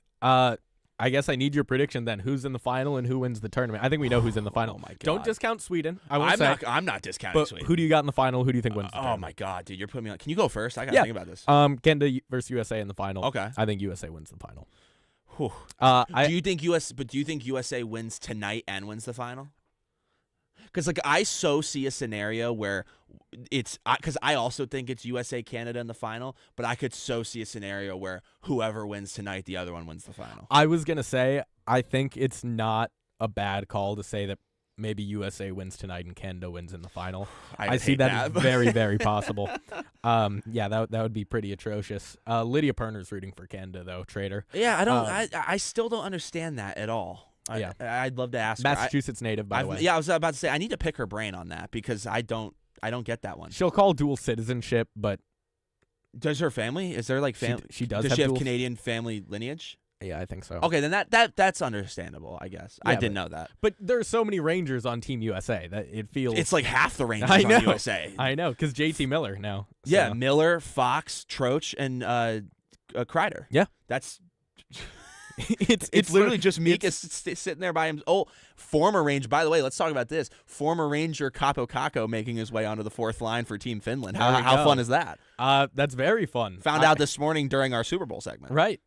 He's been playing well for Seattle, I think. So it's been fun to see the resurgence he's had. Well, yeah. I don't know if I would call it a resurgence, but seeing him, I guess, play with freedom, and play a lot more just like a fun, looser game than I think he was prone to playing in New York. Yeah. We've got about 7 more minutes here on this hockey segment. Man, it just flies by. I love talking puck. I love talking with one puck. Nicholas Palmer. Oh my gosh. Let's go over some general NHL because we do have a 2-week gap, which sucks. But Four Nations has been entertaining. I think my big worry was that Four Nations wouldn't be entertaining and they wouldn't try, and then I'd have 2 weeks of no hockey. But this has been great in itself. Dude, we're 1 day in, and this is awesome. Or 2 days in, technically, and this is sick. The main storyline, of course, across the NHL, Alex Ovechkin. He is 15 goals away from breaking Wayne Gretzky's record. Probably won't do it this year. He broke his leg in the middle of the season, so that'll do it to you. It looked like he was going to get it done. I think the projections for a long time had him doing it sometime before the injury, sometime in March in LA. And I thought that was going to be cool, but not to be. Were you going to fly home for that? Dude, I might have. I mean, you don't see that very often. No, you don't. Prolific goal scorer. Is anyone ever going to pass Ovechkin, do you think, in the rest of hockey history? I don't know. I struggle with it because here's the thing. One of the things that's tough about hockey, you're seeing it with hockey and football, basically the ultra physical sports. Yeah. I feel like guys were freer spirits in past years, like past decades. And I say that not like as an indictment on the current age of players, but you're seeing shorter careers now. Sure. You're seeing guys prioritize their health a lot more. Yeah. You're seeing the game become in some ways more physical. I don't know if career longevity is going to allow for it. There's 2 ways I look at it. One, I don't know if you're seeing as long a careers moving forward. But 2, we are in a golden era of goaltending, dude. Like you think so? Goaltending, you think is at its best? I mean, maybe not at its absolute best, but you just think about all of the franchise goalies that are out there right now that maybe in an off year right now, like maybe not in this specific year, are like the best they can be. Like Igor's first year off a contract and he's a little skittish. Sure. But Jeremy Swayman, same thing. Yeah. But you just look at like how many household name goalies there are now. That you think about goalie contracts continuing to grow and grow and grow. You think about looking at the end of the 2010s. English is really hard. Sorry. Okay. You look at guys like the Vasilevskis of the 2010s who, were basically the staple of their team or the backbone of their team. You move into the 2020s and you got even Sorokin for a year or 2 putting the Isles on his back. You look at Connor Hellebuck, who's been unbelievable. Jake Ottinger, Igor Shesterkin. Binnington had a couple great years towards the end. You got, Marc-Andre Fleury come to the end of the road here. That's been very bittersweet. But Gustafsson taking the reins. Like, there's a lot more. Goalies are, I feel like, I think they're more of a star position than they used to be now, and I also think that the average goalie is becoming better. That's not to say that they're all around making it always harder to score on them, but I think the more and more that goaltenders are progressing, and I think the average goaltender is a better goaltender now. I do think it's going to make it difficult for that record to be broken over time. I think that's absolutely true. Skill has risen, and not only just That's not to skill say in the general. forward skill hasn't risen. No, I think it's a pendulum. It's Yeah. like forwards figure out how to score on goaltenders, and goaltenders got to figure out how to save those shots. Right. A good example of that is the Michigan, right? Right. Like the Michigan goal, a lot of Unreal. forwards figured it out, and then goalies are like, all right, now I got to account for this. And now you see a lot less Michigan goals. Exactly. But you're right. There's a lot of skill, and it's evenly distributed. Right. There's a lot of parity in the NHL compared to past years. Right. I think this is a great thing for the league. We have no idea who's going to make the playoffs this year. It's the like we know obviously the top It's one fun, or two man. teams, but the wild card race is so blown open. So in our last couple minutes here, I want to play a little game of in or out. We don't have a graphic for that, but pretend a graphic just showed up. In or out. I'm going to give you 6 teams from each conference. You can only pick 2 of them to make the playoffs, okay? I'm not picking, obviously, teams that are way out of it or teams that are way in it. Yep. It's teams on the bubble. Mm-hmm. Start in the East. And just give me maybe a sentence why or why not. The Ottawa Senators. Let's start with them. I'm just looking at the whole group right now. Sure. So you gave me Ottawa, Detroit, Boston, the Rangers, the Islanders, and the Blue Jackets. Sure. Ottawa in or out? Right now I'm going Ottawa in. Ottawa in? in? I like Ottawa a lot.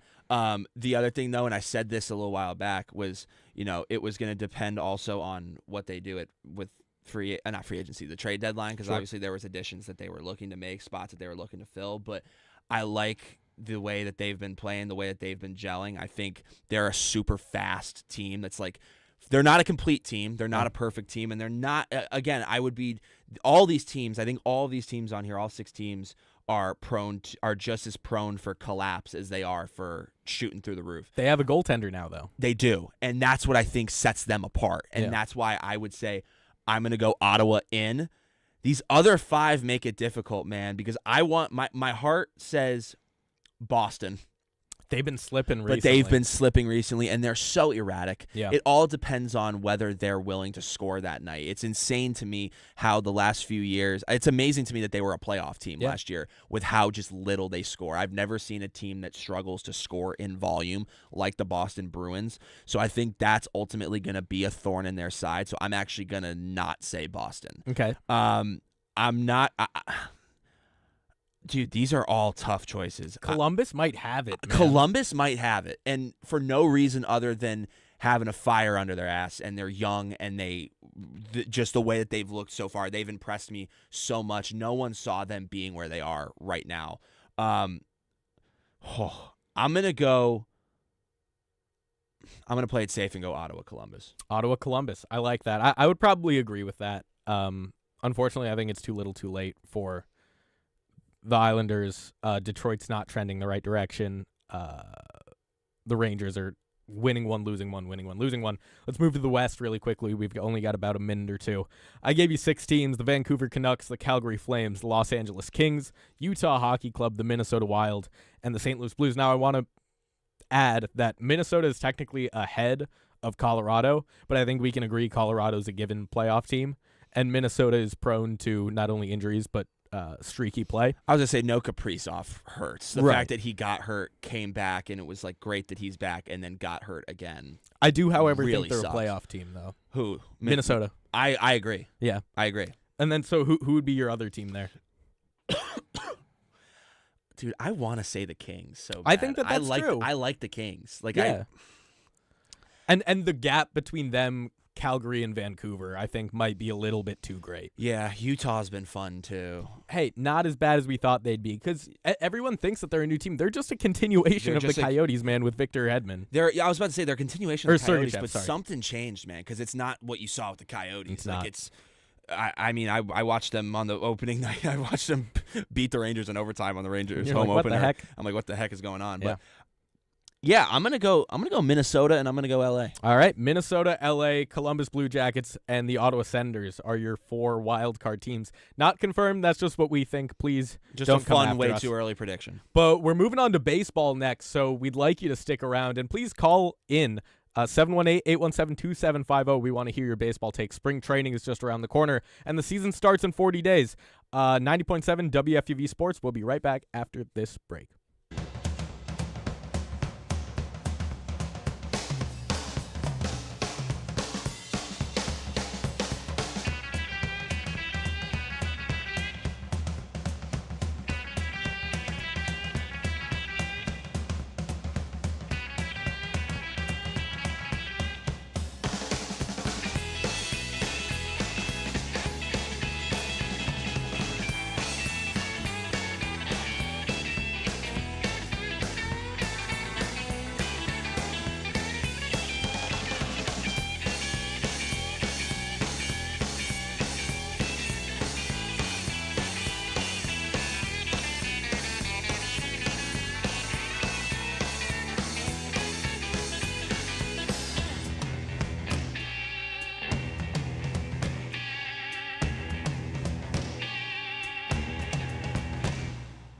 You're listening to WFUV, New York.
Hey guys, how's it going?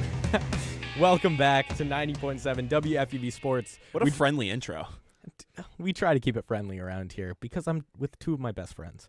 Welcome back. This is One-on-One, New York's longest-running sports call-in show. It's a call-in show. We want you to call in, and we especially want you to call in now. We're talking baseball. Spring training is just about a week or two away. Pitchers and catchers have already reported, unless your name is Marcus Stroman. Yeah, I was about to say. Well, no, he's reported. 718-817-2750, by that's the the way. number. That is 718-817-2750. Call today. We've got some general MLB news before we dive into spring training. We're going to talk Mets and Yankees. We're not going to talk Phillies, unless if you have some predictions for them later in the segment.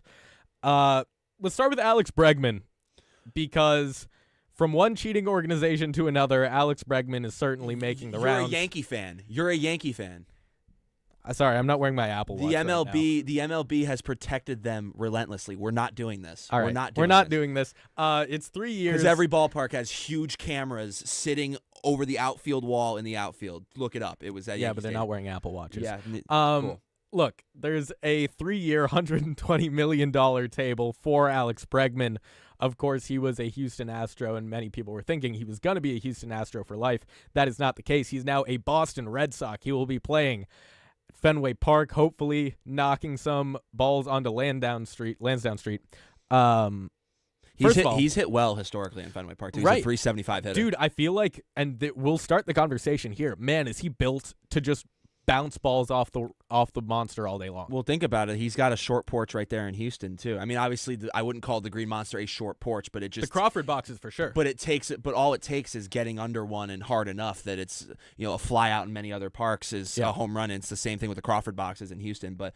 Honestly, I'm more excited about it as a defensive upgrade, to be honest with you. I do like what he brings with the bat, obviously. Yep. His resume speaks for itself, but you look at last year, Boston was among the worst in the league in fielding percentage, a lot of bad errors. And it's crazy because you had Willie Abreu, who's a Gold Glover, but that's obviously an outfielder. But it was painful to watch the Boston Red Sox play simple defense last year. Sure. And sometimes I think just one guy can make all the difference. I mean, some of the softest hands in the league. Incredible range. Incredible range, and that stuff just radiates. Even one guy can, influence a lot of players, especially one as accomplished as Alex Bregman. I do, as happy as I am about the move, I do have to put my whole, I look upon the 2017 Astros guys to the side. I guess he's gonna get the pass. He's free from my wrath. Okay. I guess Altuve is the only one left. I still don't really like Carlos Correa, but that's besides the point. No, but in all seriousness, I think it's nice to see this aggression from the Red Sox. Yeah. Do I think it could have been a bit of an overpay?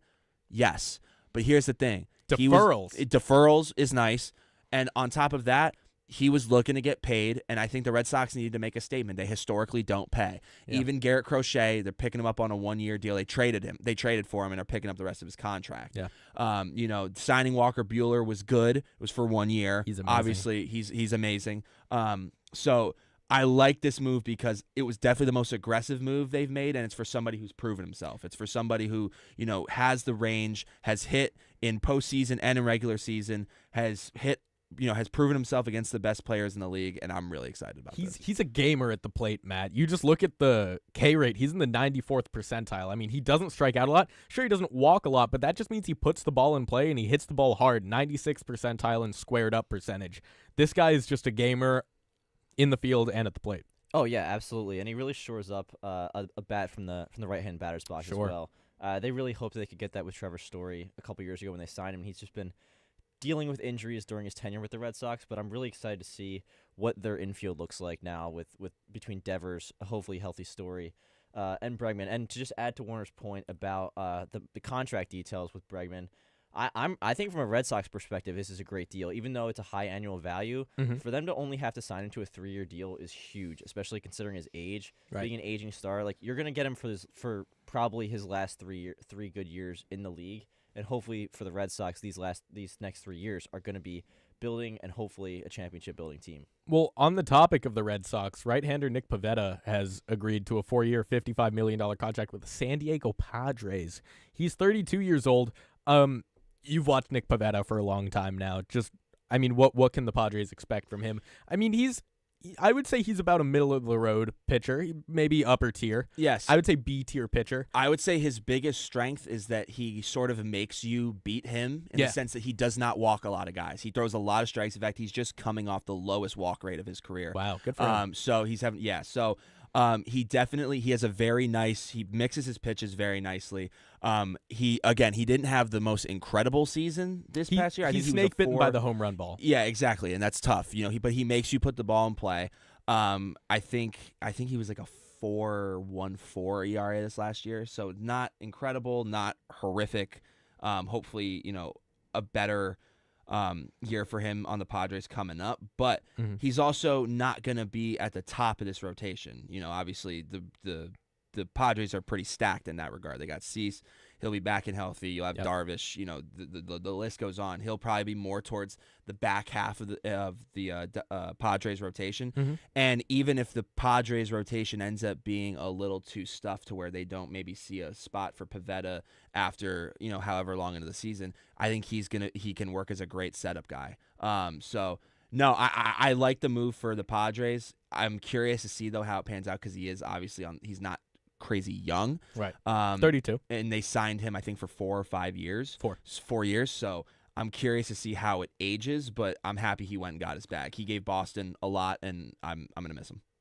I think he's perfect for what the Padres need in their rotation. Like, there's nothing wrong with being a 4 pitcher and having a 4.1 ERA. Right. I mean, a guy that's going to throw strikes, and he also has proven playoff success with the Red Sox. Everybody remembers that 2021 game. Yeah. What was it? 4 or 5 innings of like shutout innings and extras. Yep. Like he's proven it during his career, and I don't think the Padres needed a superstar pitcher to bolster their rotation. They just needed a guy that's going to eat up innings, throw strikes, and have a good to solid ERA. We'll just see how many balls will be bouncing off that Western Metal Supply Co. building at Petco Park.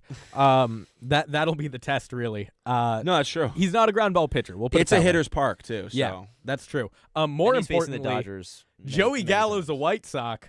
No one cares. We're not going to talk about that. We have better things to talk about. I mean, he's a good guy. Yeah, he's a good really nice guy. He's a good guy. I'm happy. Hey, this wasn't on the rundown, but I would like to point out because I'm really excited about this. Trey Mancini.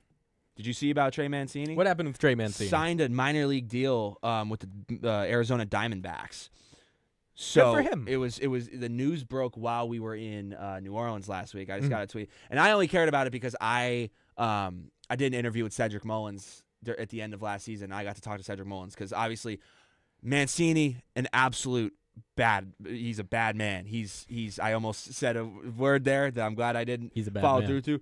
He's the GOAT, man. He went through treatment for colon cancer, went through chemotherapy, had to take some time off from the Orioles, came back and went right back into playing. Yeah, man. Had a rough contract year that didn't really, help his case, but I'm excited to see him back playing professional baseball because his story is so inspiring. So I just wanted to throw that in there because that's amazing. Shout out Trey Mancini. I mean, I think that home run derby that he participated in was pretty iconic. Yep.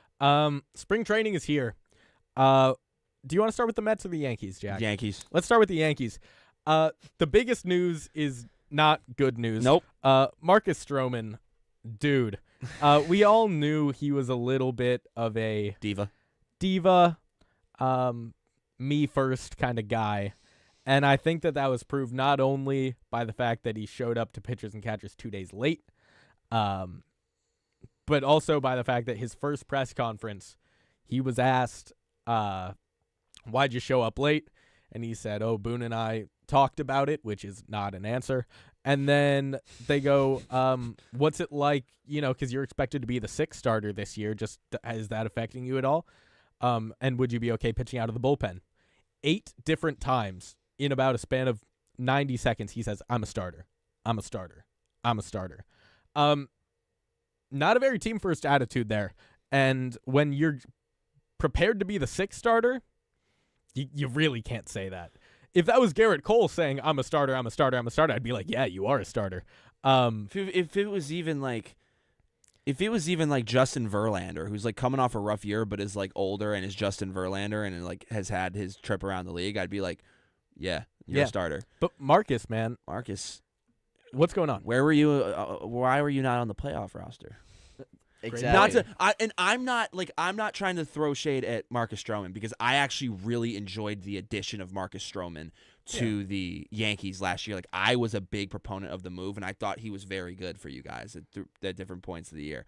But like, you can't be making comments like that, bro. Especially with the rotation, the offseason that the Yankees had, bringing in Max Fried, like that just made that rotation so much more dangerous and so much more packed.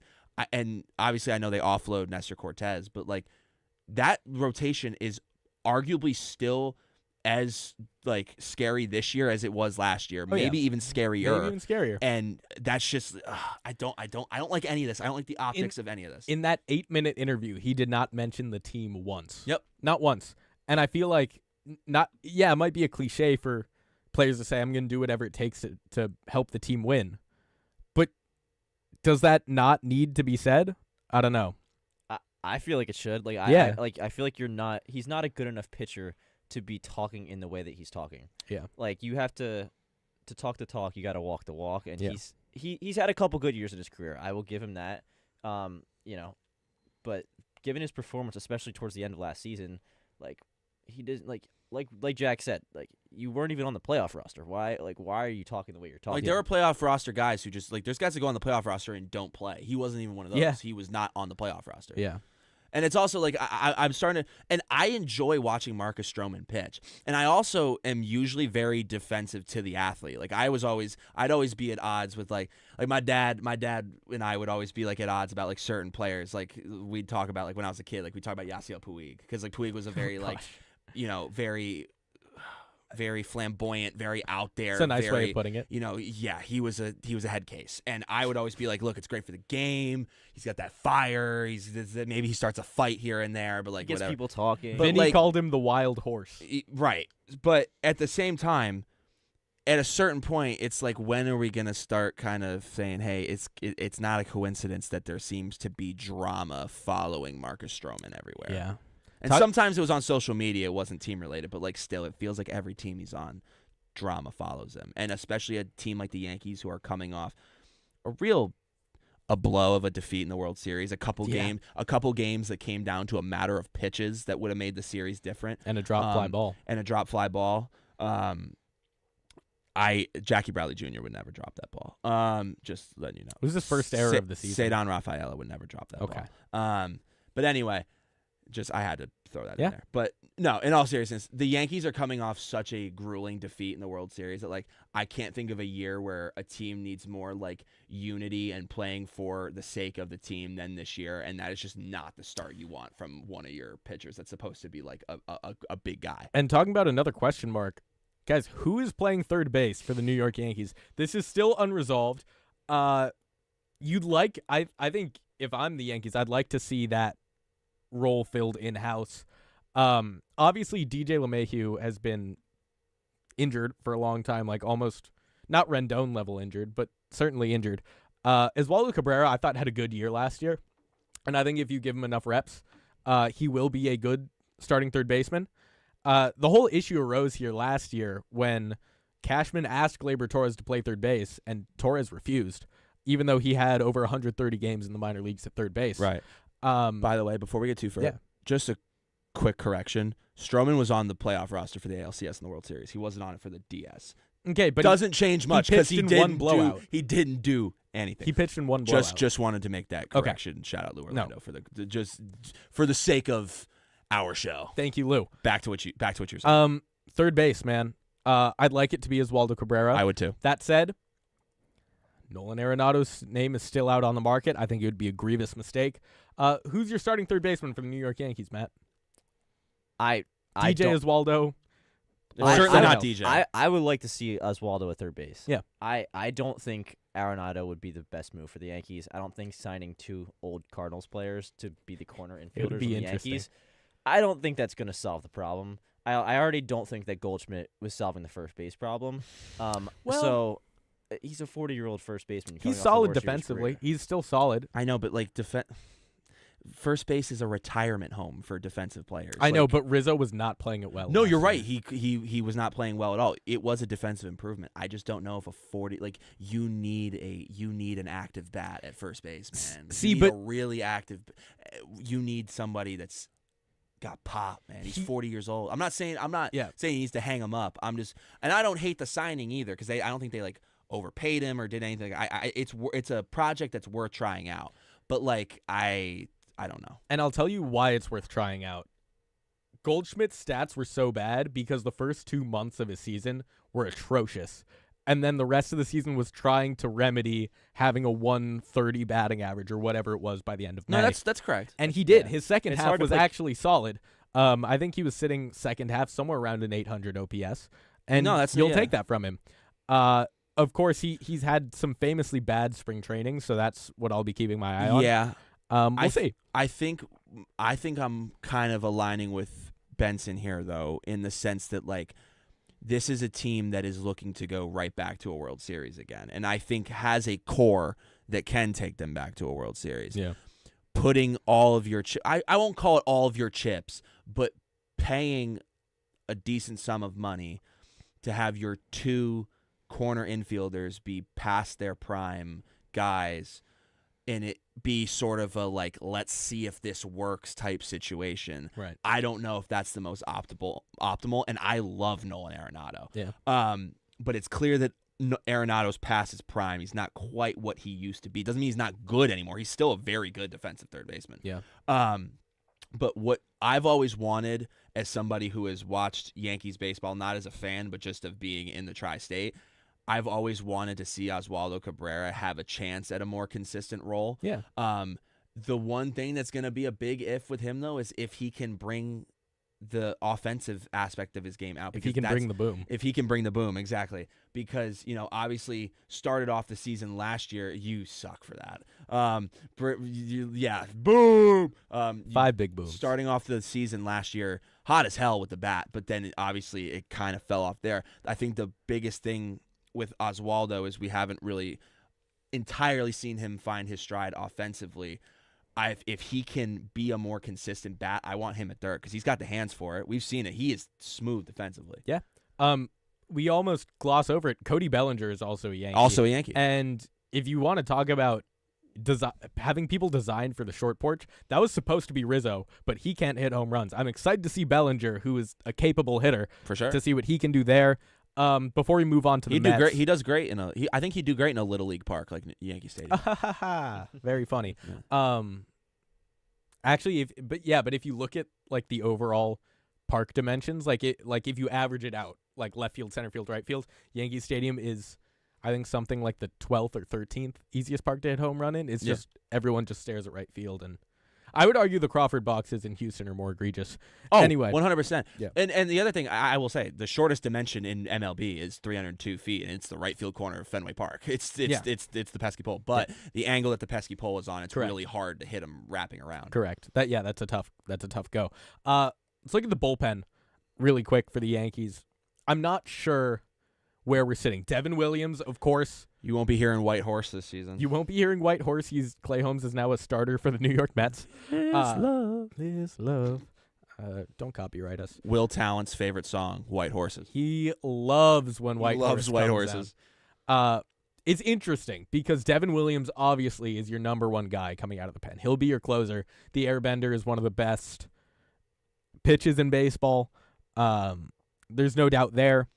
Obviously, Tim Hill, I think, is a great role player. I liked the Tim Hill extension, too. Great extension. They got him for, I think, the right price. It'll be interesting to see Jonathan Loizaga come back, see where his level is at, because when he's right, he's one of the best relievers that they've got. Give me Clayton Beater. Hey, we'll see in the dog days what happens with Clayton Beater. I was kidding, but we'll see what happens. We'll see what happens. Same thing with a guy like Will Gorin. But besides that, man, Ian Hamilton will be an interesting case. It's very much a wait and see for the Yankee bullpen, I think. Yeah, I agree, and I think they have those couple big names at the top who we know are going to be surefire, good, solid relief pitchers. But other than that, there are a few question marks, which is kind of what I'm worried about. I'm not worried about the Yankees starters at all. All 5 of those guys. Yeah. 6 if you want to. I would say I really have no worries for that. But I have no worries for their starting pitching, and hopefully they can go deep in the games. But they need to have guys in between, like before innings 8 and 9, before Devin Williams comes to the game. I want to drop some news real quick. We've got live baseball news from Will Tallant. The Dodgers have signed Eddie Rosario to a 2-year contract. Oh, wow. So that's like an interesting little depth piece. Anyway, Jack, go ahead. Say what you're going to say. I was going to say that I think the addition of Devin Williams is so huge, though, because now you have – look at how effective Luke Weaver was in the postseason and even on the back half of the season last year as their closer. Forgot to mention him. Moving him back into a setup role and going Weaver-Williams is good God nasty. Yeah. Like, that's nasty. Yeah. And especially if you need – dude, like Tim Hill sending him out there for the 7th. I feel good about that. Well, I feel good about him against lefties, so I guess you use him in the lane. Let's continue on here to – where do the Mets play spring training? Port St. Lucie. Port St. Lucie. Let's go to Port St. Lucie in our minds. The Mets are rejuvenated. I think that's a good way to put it. Obviously, Juan Soto is the big guy, but also a re-sign of Jesse Winker, who I think played a good role there. Obviously, Clay Holmes is now going to be a starter for the New York Mets, as well as Frankie Montas. Ooh. Yankees fans have a pretty bad taste in their mouth as far as Frankie Montas is concerned. Right. Let's start with the lineup because Francisco Alvarez is getting a lot of heat online. He says, we have the best lineup in the league. What are our takes on that, fellas? And where does it actually sit? Because I don't think it's the best lineup in the league. I can put it very simply. It's not the best lineup in the league, but what do you expect him to say? You don't go out there and say that. I think you have you got to have some faith in your team. But man. I feel like you also have to have some rationality, and you just got to look 5,000 miles west to LA and see the Dodgers lineup. And I don't know, man. I'm not saying that I would have went out and said it. I'm just saying that I don't know.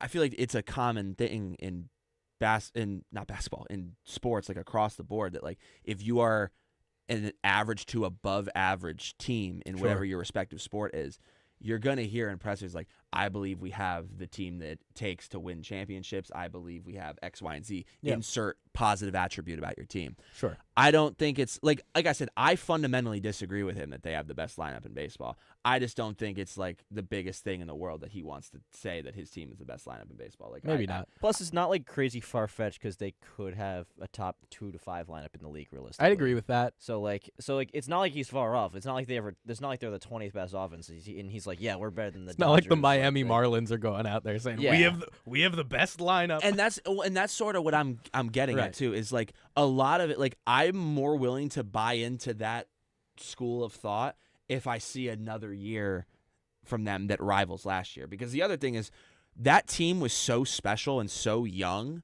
that we also I don't want to sound pessimistic, and I don't think this will be pessimistic, but we also need this season to make sure last year wasn't a flash in the pan. Sure, totally agree. Mark Vientos is so young. I think a lot of people forget because of how dominant he was. Is so young.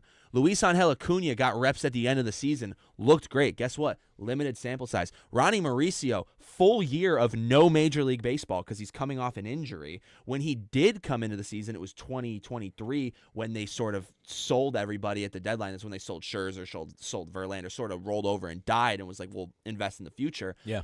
Mauricio looked great when he came up to the show. Guess what? He gets hurt. So I was there for his first ever big league home run. It was really cool. It was an absolute missile. But you have a lot of these guys who are so young that you need this year to see if it's not, to make sure it's not, last year wasn't a flash in the pan. And you also have a few guys that, as good as that lineup was last year, need to prove themselves this year. Pete Alonso, what a spectacle his whole free agency was. I understand why it took so long to sign him. He probably wasn't worth the first couple prices that him and his representatives put out there. He's coming off. I understand he still had 30 bombs because he's a power hitter. He was not good. Like he hit the biggest home run of their postseason. Sure, maybe. I don't know if it's that or the Lindor Grand Slam. Sorry about that. But either way, he has one of the most pivotal moments of their postseason. Fine. He wasn't good in a contract year. So that's why I disagree with the statement. I do think they have the talent to be the best lineup in baseball, but as of right now, no. Well, I'm going to give you your chance now. If they're not the best lineup in baseball, you said that some other contenders for that could be the Braves or the Phillies. First of all, where do you place that lineup compared to the Braves and the Phillies, and who do you think is winning the NL East? I think the Braves are winning the NL East. Me too. I think it's going to go Braves, Mets, then Phillies. I think I don't have high confidence in the Phillies. Their offseason was not impressive. It was pretty subpar. Yeah. But I think the Braves are really going to have a bounce back year, especially with Acuna being healthy again. Sure. Losing Fried does hurt, but I think they're going to bounce back just fine. The Mets, they lost Charlie Morton, guys.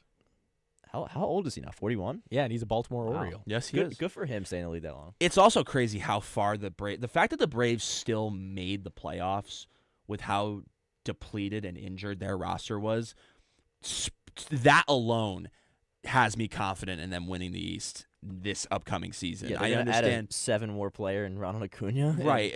Understanding that Fried is a big loss. Yep. And Morton was a fun guy, and that's another loss.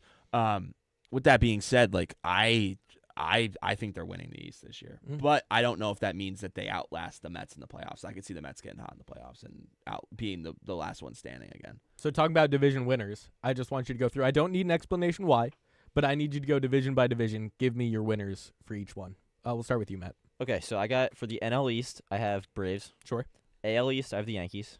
Okay. AL West, I have the Rangers. Nice. And then in the AL Central, I have the Tigers winning.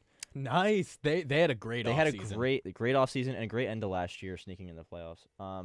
And I have the Cubs for the NL Central. They made some good moves. Kyle Tucker with the big one. Sure. But I think it's going to come down to them or the Brewers, and I think the Cubs are gonna pull it off. And then lastly, you know the answer: Dodgers NL West. Of course. I'm gonna go Orioles winning the East. That's fair. Tigers winning the Central. Yep. I want the Mariners to win the West, but I don't think they're going to. I'm going to go Rangers. I got the Braves winning the NL East. I'm going to go the Cubs winning the Central. I think it'd be really fun. I like that. Again, this is a far too early pick. Of course. We haven't even seen we're just having fun. Yet. And I think the Dodgers are going to win the NL West, but I do think it's going to come down to another one of those yearly. I feel like we get our yearly down to the wire run between them and the Padres, right. And I think it's going to come down to one of those close runs again, but I think it will be ultimately the Dodgers because they are the most well-constructed team, the most unbeatable team in the MLB. So I'm going to flip you on that. I'm going to say that the Dodgers are going to break the all-time wins record of 116 this year and are going to blow out the NL West. This team's too talented. As far as the NL Central, look, the Cubs look good. I still think the Brewers can hang on for one more year. I'll take Milwaukee in the Central. Give me the Atlanta Braves in the East, but give me the Phillies as number 2. Thank you. I needed that for the emotional boost. You hate the Mets, though. That's part of I it. absolutely You do. just hate the Mets. I'd like to see the Texas Rangers win the West. I think that that's reasonable. The Astros might have lost a step. I don't think that they're out of it. Unfortunately, I think the Astros might win the West. For the Central, why aren't we talking about the Guardians, guys? They're still a really good team. I'll take the Guardians winning the Central. I have the Guardians coming in second. Sure. I think the Royals are also interesting. Yeah, there. for sure. And the New York Yankees winning the East.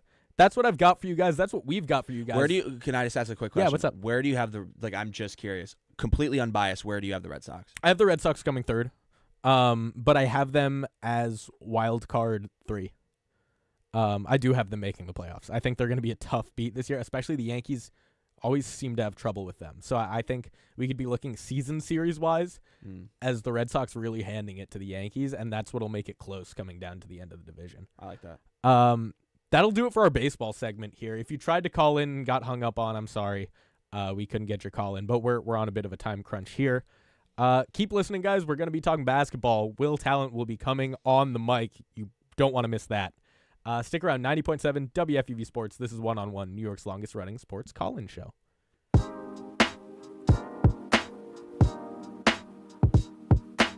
Hey, sports fans, it's Bobby C. I'm the sports director here at WFUV. From live broadcasts of Fordham Athletics to coverage of all the professional sports teams in the NYC, we've got everything a sports fan could ask for. Like talking sports? Check out One-on-One, New York's longest-running sports call-in show, as well as our diverse collection of podcasts. If you're a Fordham student interested in joining our program, feel free to shoot me an email, bobbyc@wfuv.org. And as always, thank you to all of our listeners who support us every week. 90.7 FM is the home of WFUV Sports.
If you can believe it, we are already in the final half hour of today's show, which I think is absolutely nuts.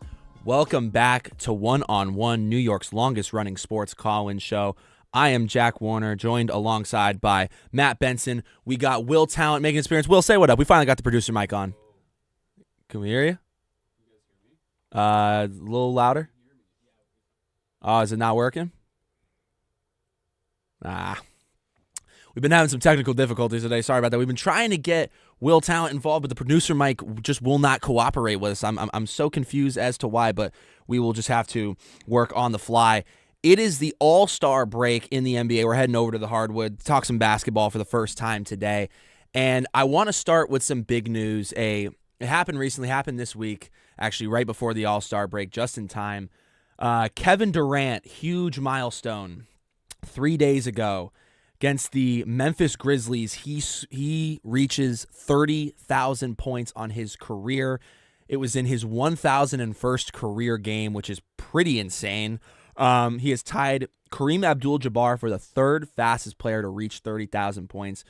He had 3 3-pointers, a couple mid-range jumpers, 4 buckets in the paint, a couple free throws. Either way, whatever the combination was, it pushed him over the 30,000 threshold. He joins LeBron James, Kobe Bryant, Michael Jordan, Dirk Nowitzki, and Wilt Chamberlain. So he's an unbelievable company, but just an exciting moment, an exciting cherry on top of an incredible career for arguably the best pure scorer of our generation. Absolutely. And Kevin Durant's scoring ability since he got in the league has been incredible. To have 30,000 career points, 8th all time, is very, very impressive. Kevin Durant, he's had an interesting career to me just because of how he started his career, being in OKC for a few years, then obviously winning an MVP in 2015, and then going over to Golden State and bouncing around from team to team every controversially winning a title. Yeah, controversially winning what? He won 2, right? Two finals MVPs as well, I believe. So he's had an interesting career. He was able to get his couple rings, but his individual scoring ability is something that he scores in a way that I have not seen in any other way from an NBA player. His ability to shoot off the dribble, his ability to shoot the 3, fade away, finish any way he can. It's really, really cool to watch, especially with just his size and frame, how long he is. It's really cool to watch. We got our first caller of the show, and it's finally, within the final half hour of the show, we got our first caller. Mike from Fairfield, you are live on One-on-One. What do you got for us? What's going on, guys? Not much. I called in a little late. The phone wasn't working earlier, but I had a question about the MLB season coming up. Yeah. So now that there's been a few trades, what do you guys think about how the Red Sox are going to be better than the Yankees this season? Well, I think that's extremely based of you to say. Listen, I think Nick hit the nail right on the head in the last segment in that do I think that in the grand scheme of things that they might finish with a better record than the Yankees? I don't know. That's to be determined. I don't think they will. That's me as a Red Sox fan myself, Mike. But at the same time, I could see them during the regular season having the Yankees number because they had a way less talented roster all around last season, and the Yankees did struggle against them in the regular season. Benson, I want to get your thoughts. Yeah. Hey, Mike, thank you for calling. I really appreciate it.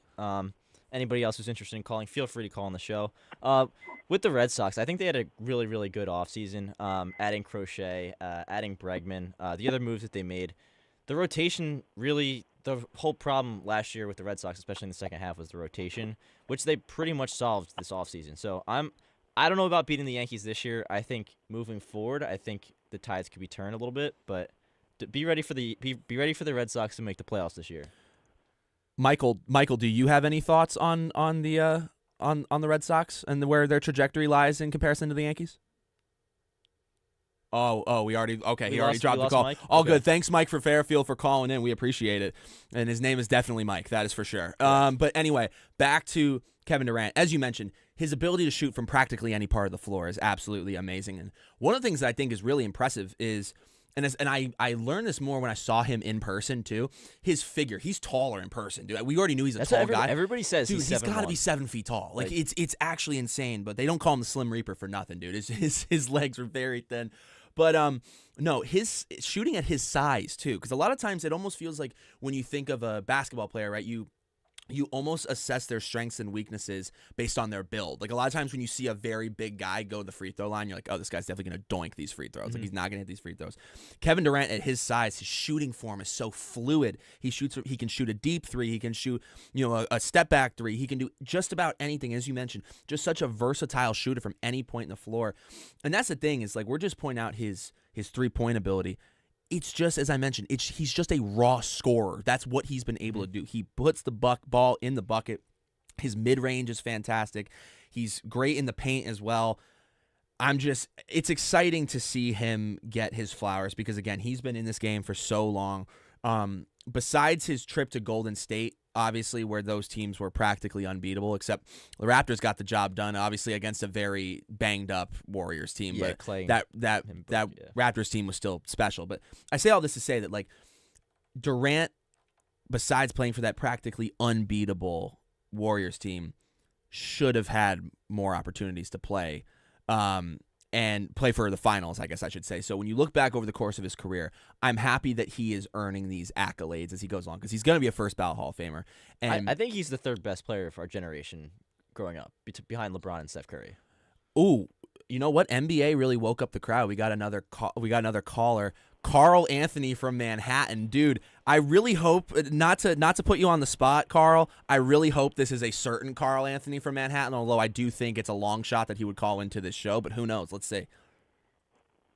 I don't know if I'm the one you're looking for, but I see you guys are talking about KD, and what I really want to focus on is just calling KD a top 3 of our generation. I think is very much a long shot. I'm sorry, I can't respect him for the way that he didn't stick it out in OKC. Personally, I can't give him his accolades when he didn't have to stress that much on the Warriors that much. He didn't have stress to worry about scoring that much when you have Steph Curry behind you, Draymond on the defensive end, and you have one of the best Sean Livingston mid-ranges to not worry about. And I just can't give him his accolades that way. He went to Brooklyn, couldn't finish it there. Now he's on the Suns. He's in the twilight of his career. I just can't give him his accolade. I can't say that he's top 3 of our generation. Definitely not top 3. I can't give that. I would say definitely LeBron and Steph. If I may, let me ask you a question because I kind of see what you're saying, but I don't agree at all. If besides LeBron James, maybe name one because you're talking about finals, proving it in the finals and winning the finals, right? Besides maybe LeBron James, we'll call it. Name one prolific finals team from the 2010s where one guy did it by himself. 2010s. I would say by himself. Can you even say KD did it by himself? You have Steph Curry on your side. No, but I'm not saying KD did it by himself. I'm saying you can't put the entire weight of not the teams that he's on. He jumped to a couple teams. I do agree with you that it's a bit of a blot on his career. But what I don't think is entirely fair is to hold all these he went to this city and didn't make the finals, went to this city, didn't make the finals, went to this city and didn't make the finals, as though he's the reason or it's all on him that they didn't make the finals. I would have to say to answer your question, Kawhi Leonard easily. That's one I didn't think about. And you can say Dirk as well. You could say Dirk as well. No, 2019. Dirk is another great answer, but 2010s, I'm trying to think of. That's early 2010s, 2011. I would definitely say that. You got Kawhi both times, one with the Spurs and one with the Raptors. You could say both times. Did it by himself, though? Huh? You think he carried the Spurs? I don't know about carried the Spurs. He was locked. Did you not? You know that video of LeBron when he saw Kawhi check in with the Spurs? He literally said, "Oh my God!" when he saw Kawhi walking. Oh, for sure. Kawhi was a factor on that Spurs team. No, he was outstanding. I guess the question I have for you is, and again, I'm not going crazy on KD has to be in my top 3, but I'm just curious. I find it interesting how adamantly against it you are. Give me are there a handful of players you're putting in the top 3 ahead of him? I know you said LeBron and Steph, but is it a laundry list of guys to you that beat him into the top 3? Laundry list, okay. LeBron, Steph.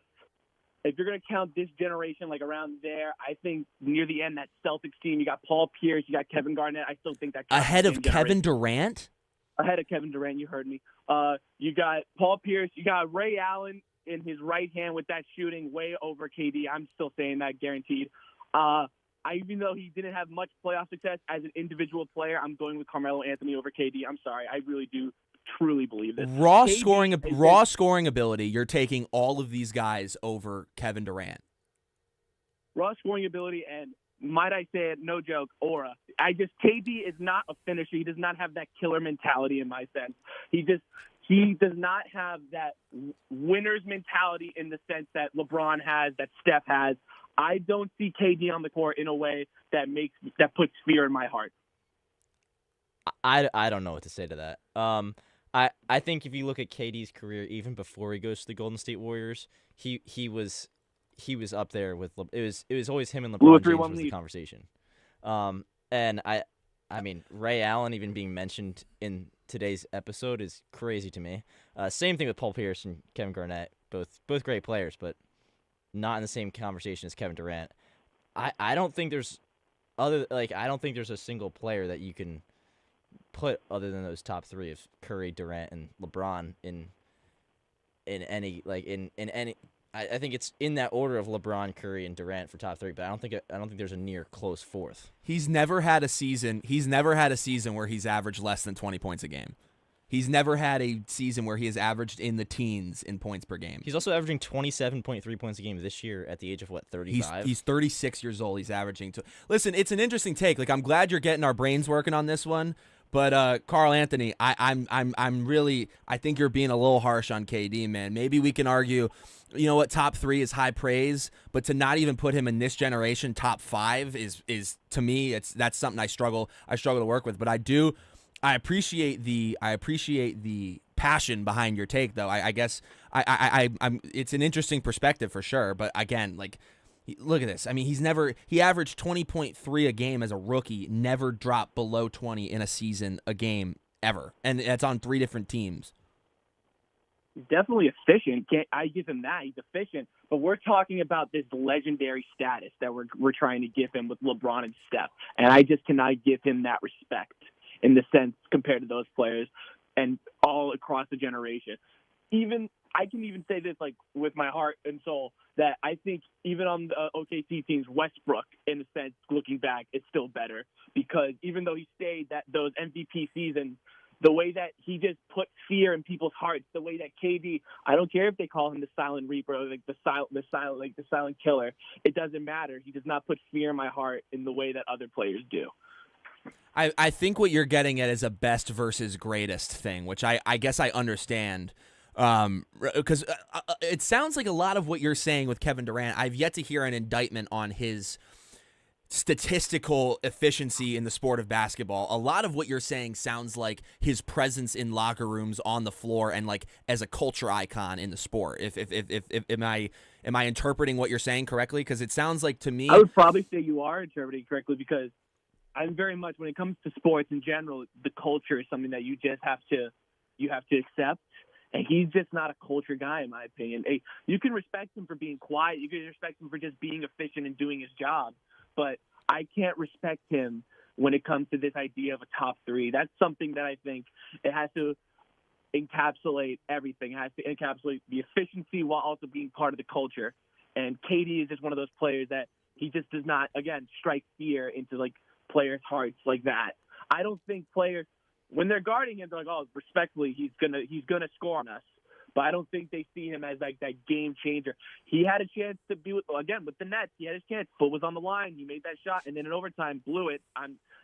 He just, outside of having a great co-star, he had nothing. He needed that great co-star in order for him to be great. On the Warriors teams, Curry was able to be great. Even though he had Klay Thompson, even though he had Draymond, he was still able to stand out. Doesn't matter if he didn't win the Finals MVP because Iguodala was guarding LeBron the whole time. Doesn't matter. He was able to get that Finals MVP in their latest championship. You have LeBron. That's just LeBron. That's all I got to say for that. Everyone here can understand that. Right. And KD, I just can't respect those Finals MVPs because he did it while having an amazing – everyone – the moment he signed with that Warriors team, everyone hated him. And then the moment – no disrespect – the moment he – ended his career that sadly with the Achilles tear, that's when he vindicated himself, really. People started respecting him more after he left that team after that sad moment. So I think we cannot gloss over how much the 2016-2019 era he had with the Warriors is. And I feel like if you erase that from his career, you'll just continue talking about him being efficient, being one of those greatest to never have a ring.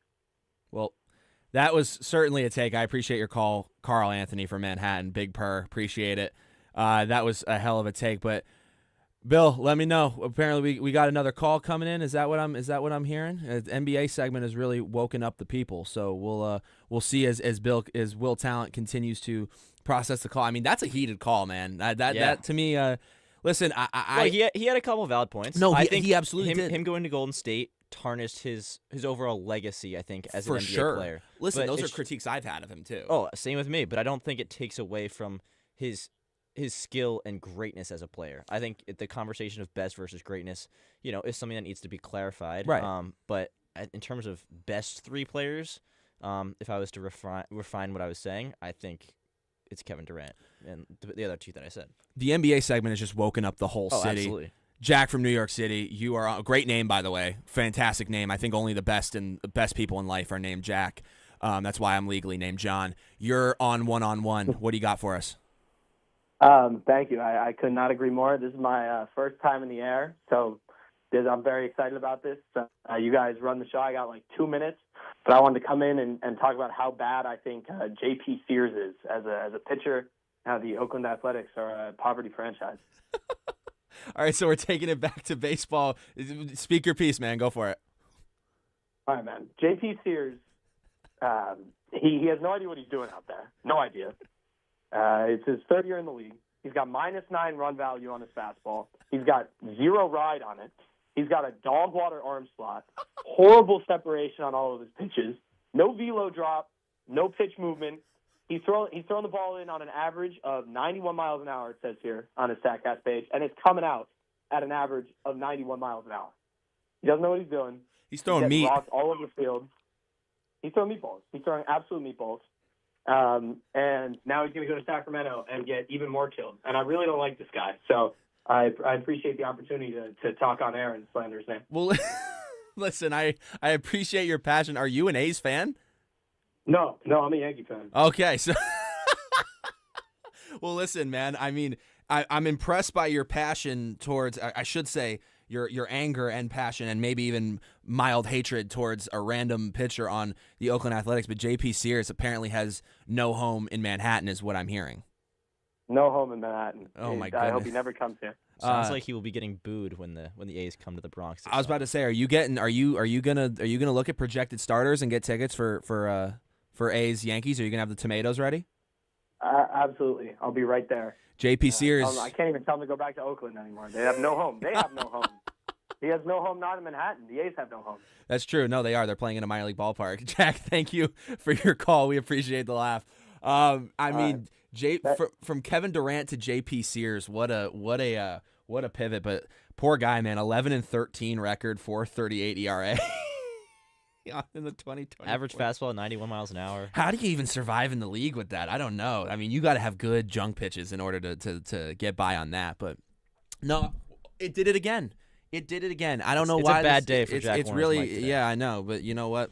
We'll persevere. Anyway, let's move off of Kevin Durant, who, as we mentioned, 30,000 points. What a career that he continues to add to. Special moment for him the other night against the Memphis Grizzlies. He's in elite company. Incredible.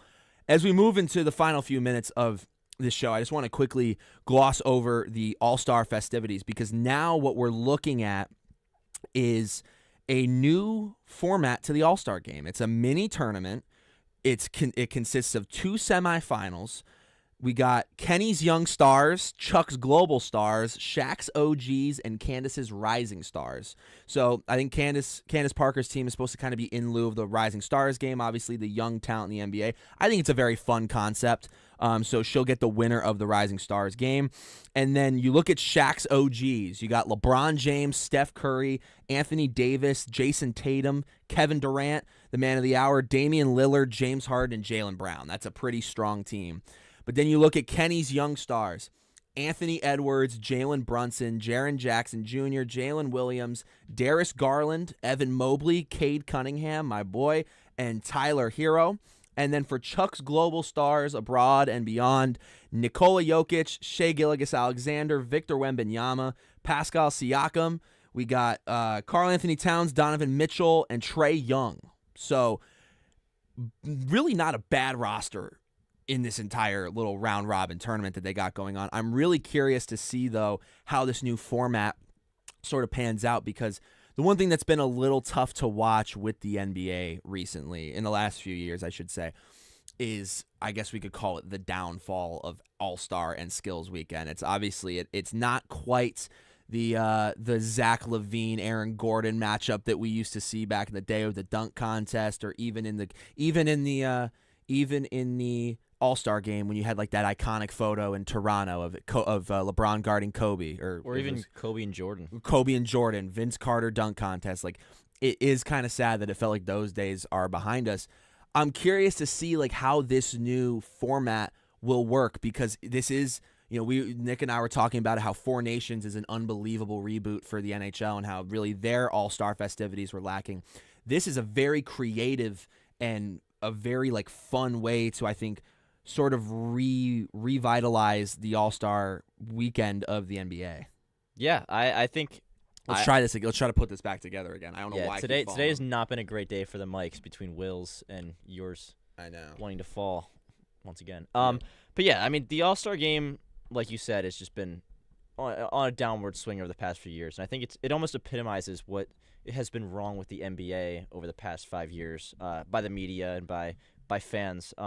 Just the lack of defense and the lack of competitiveness throughout the regular season, and including the All-Star game. The All-Star game, last year, the East scored 211 points in their win. I think that's ridiculous. Yeah, I mean, really all it is, if you really think about it, it's kind of a reflection of what the NBA currently is, just on a more relaxed scale. Exactly. And it's become half-court shots and threes throughout the entire All-Star game, and a couple cool dunks in there. But I'm excited for them to try something different. I think the game needs something different. Viewership needs, the fans need something different to watch. I'm excited for that World Stars team out of the names that you listed. I think they're going to be very good. It's funny to me how Jaylen Brown and Jason Tatum are both on the OG squad because they both, to me, in my head, they still feel like young stars. They really do. But they're OGs now, which is kind of funny. But yeah, it's not the same. So I think it's going to be hopefully a good change. I know that Adam Silver talked to Steph Curry about different ideas of how to revitalize the All-Star weekend. It was kind of his and Steph's baby almost of this idea, so it could be interesting to see. I don't really know how the young stars are going to fit into it. I think they're going to get demolished. Realistic, the Rising Stars. The Rising Stars. I was gonna say the Young Stars actually looks really. I'm intrigued by the team. You got. Well, I'll read it again. Brunson, Jalen Brunson, Cade Cunningham, Anthony Edwards, Darius Garland, Tyler Hero, Jaren Jackson Jr., Evan Mobley, and Jalen Williams.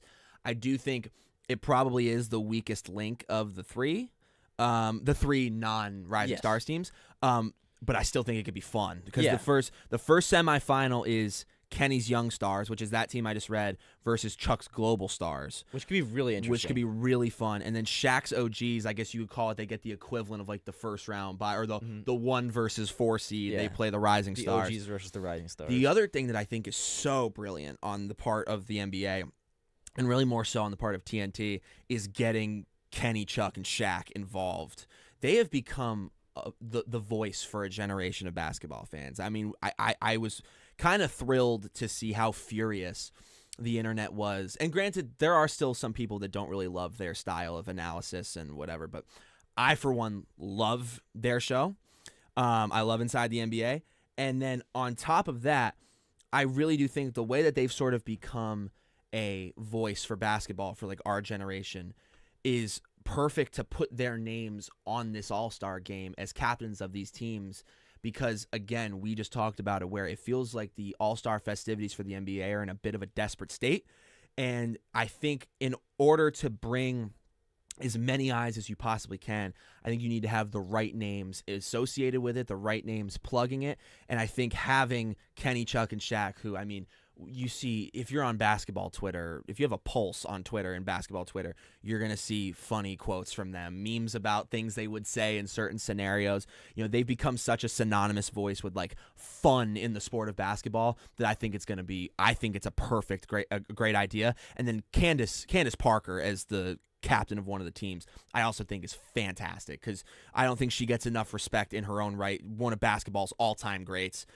So having her coach the Rising Stars team, I think, is also a phenomenal idea. Yeah. I mean, she's an incredible player during her career, and she's honestly a very good analyst as well. For sure. Based on what I've heard her in both color work and inside the NBA. I think I agree with your points about the inside the NBA staff, being a part of the All-Star weekend, being the coaches of the teams. I think it's going to bring in viewers. And, the All-Star game is already a weekend where memes and social media content is generated. And that Charles Barkley, Shaq, and Kenny are all going to provide their own meme content as well. Exactly. So and we've seen Chuck and all them go into golf and other work for TNT and their other media aspects as well. So I think it's going to be a very good move for them to be a big part of the All-Star weekend. And then one last thing before we wrap this all up, and I'll just make this very, very brief. there are reports that Mac McClung, this will be his last dunk contest. And honestly, I want to thank him. I really do, because again, we talk about this decline in quality, this sort of drop-off in quality that the All-Star weekend of the NBA we've seen over the years and have not really been too happy about. I don't care that he was a G Leaguer. I was excited to see somebody have excitement in doing the dunk contest again, because every year, it's not like a player is going to go out and do it every year, right? But it feels like you get your 2 to 4 year span of every guy. But one of my biggest critiques of like some of the legends of this game was the fact that LeBron James never offered himself up for a dunk contest. It was fun to have the era of Zach LaVine, the era of Aaron Gordon, even though Aaron Gordon honestly got robbed twice in the dunk contest. It wasn't too kind to him. But seeing, Victor Oladipo do it when he was younger, Nate Robinson as short as he was, Dwight Howard, Blake Griffin, so many great, like, fun players, fun personalities. It was fun to see Mac McClung try to bring like an excitement back into it, that even though you didn't know who he was passionate about it. Like, he wanted to, and he won. He won twice. So I just want to, if this is his ride off into the sun from the dunk contest that is in desperate need of revitalizing and becoming exciting again, I want to thank Mac McClung, because I want to thank him for his enthusiasm. I hope he does well. I hope he has a good time, and I hope he entertains, because it was a great time watching him. Yeah, I love watching him dunk. He made the dunk contest fun to watch again after a few bad years in between the LaVine and Gordon dunk contests, and he's incredible dunker. I think he's only like 5'10" as well, which is crazy. He's not very tall. No, and the dunk contest has been tough because for a lot of its history, it was a springboard for young stars to grow into superstars. Even Giannis was another one that was in the dunk contest his rookie year and then blew up after that, and it just hasn't really been that same springboard as it was in the past. This is Mac McClung's calling card to make himself a name in the league, and he's done that over the past couple of years, and I'd love to see him three-peat. Well, we'll see if he does accomplish the three-peat tonight at 8 p.m. Eastern, the 2025 NBA Slam Dunk Contest, live from the Chase Center in San Francisco, California. That's going to do it for today's episode of One on One. I had a great time with these guys. Thank you, Matt Benson, for hopping on. It's been a minute since we've been on the air together, so it was really fun to get some good club baseball chemistry going. And here's Nick Palmer. Thank you for hopping in, saying what's up. You got Will Tallant working double duty behind the boards. Unfortunate that we weren't able to get the mic rolling for him, but he was obviously, we can't do this without Will. He's an absolute wizard in all things production, both video and audio. But that's going to just about do it for this installment of One on One. You can catch all episodes of One on One on the WFUV YouTube page. It'll also be on 90.7 FM radio tonight at 11 p.m. to 2 a.m. Thank you so much for tuning in, guys. Enjoy the remainder of your weekend. Baseball season is upon us. Get excited. Spring training is starting. You got NBA All-Star Weekend tonight. Hopefully that doesn't disappoint. Boston Red Sox got Alex Bregman. Eagles won the Super Bowl. Congrats again to Matt Benson. But that's going to just about wrap it up here from Fordham University in the Bronx, New York. Bobby Chaffardini is the station director. Thank you so much for tuning in. So long.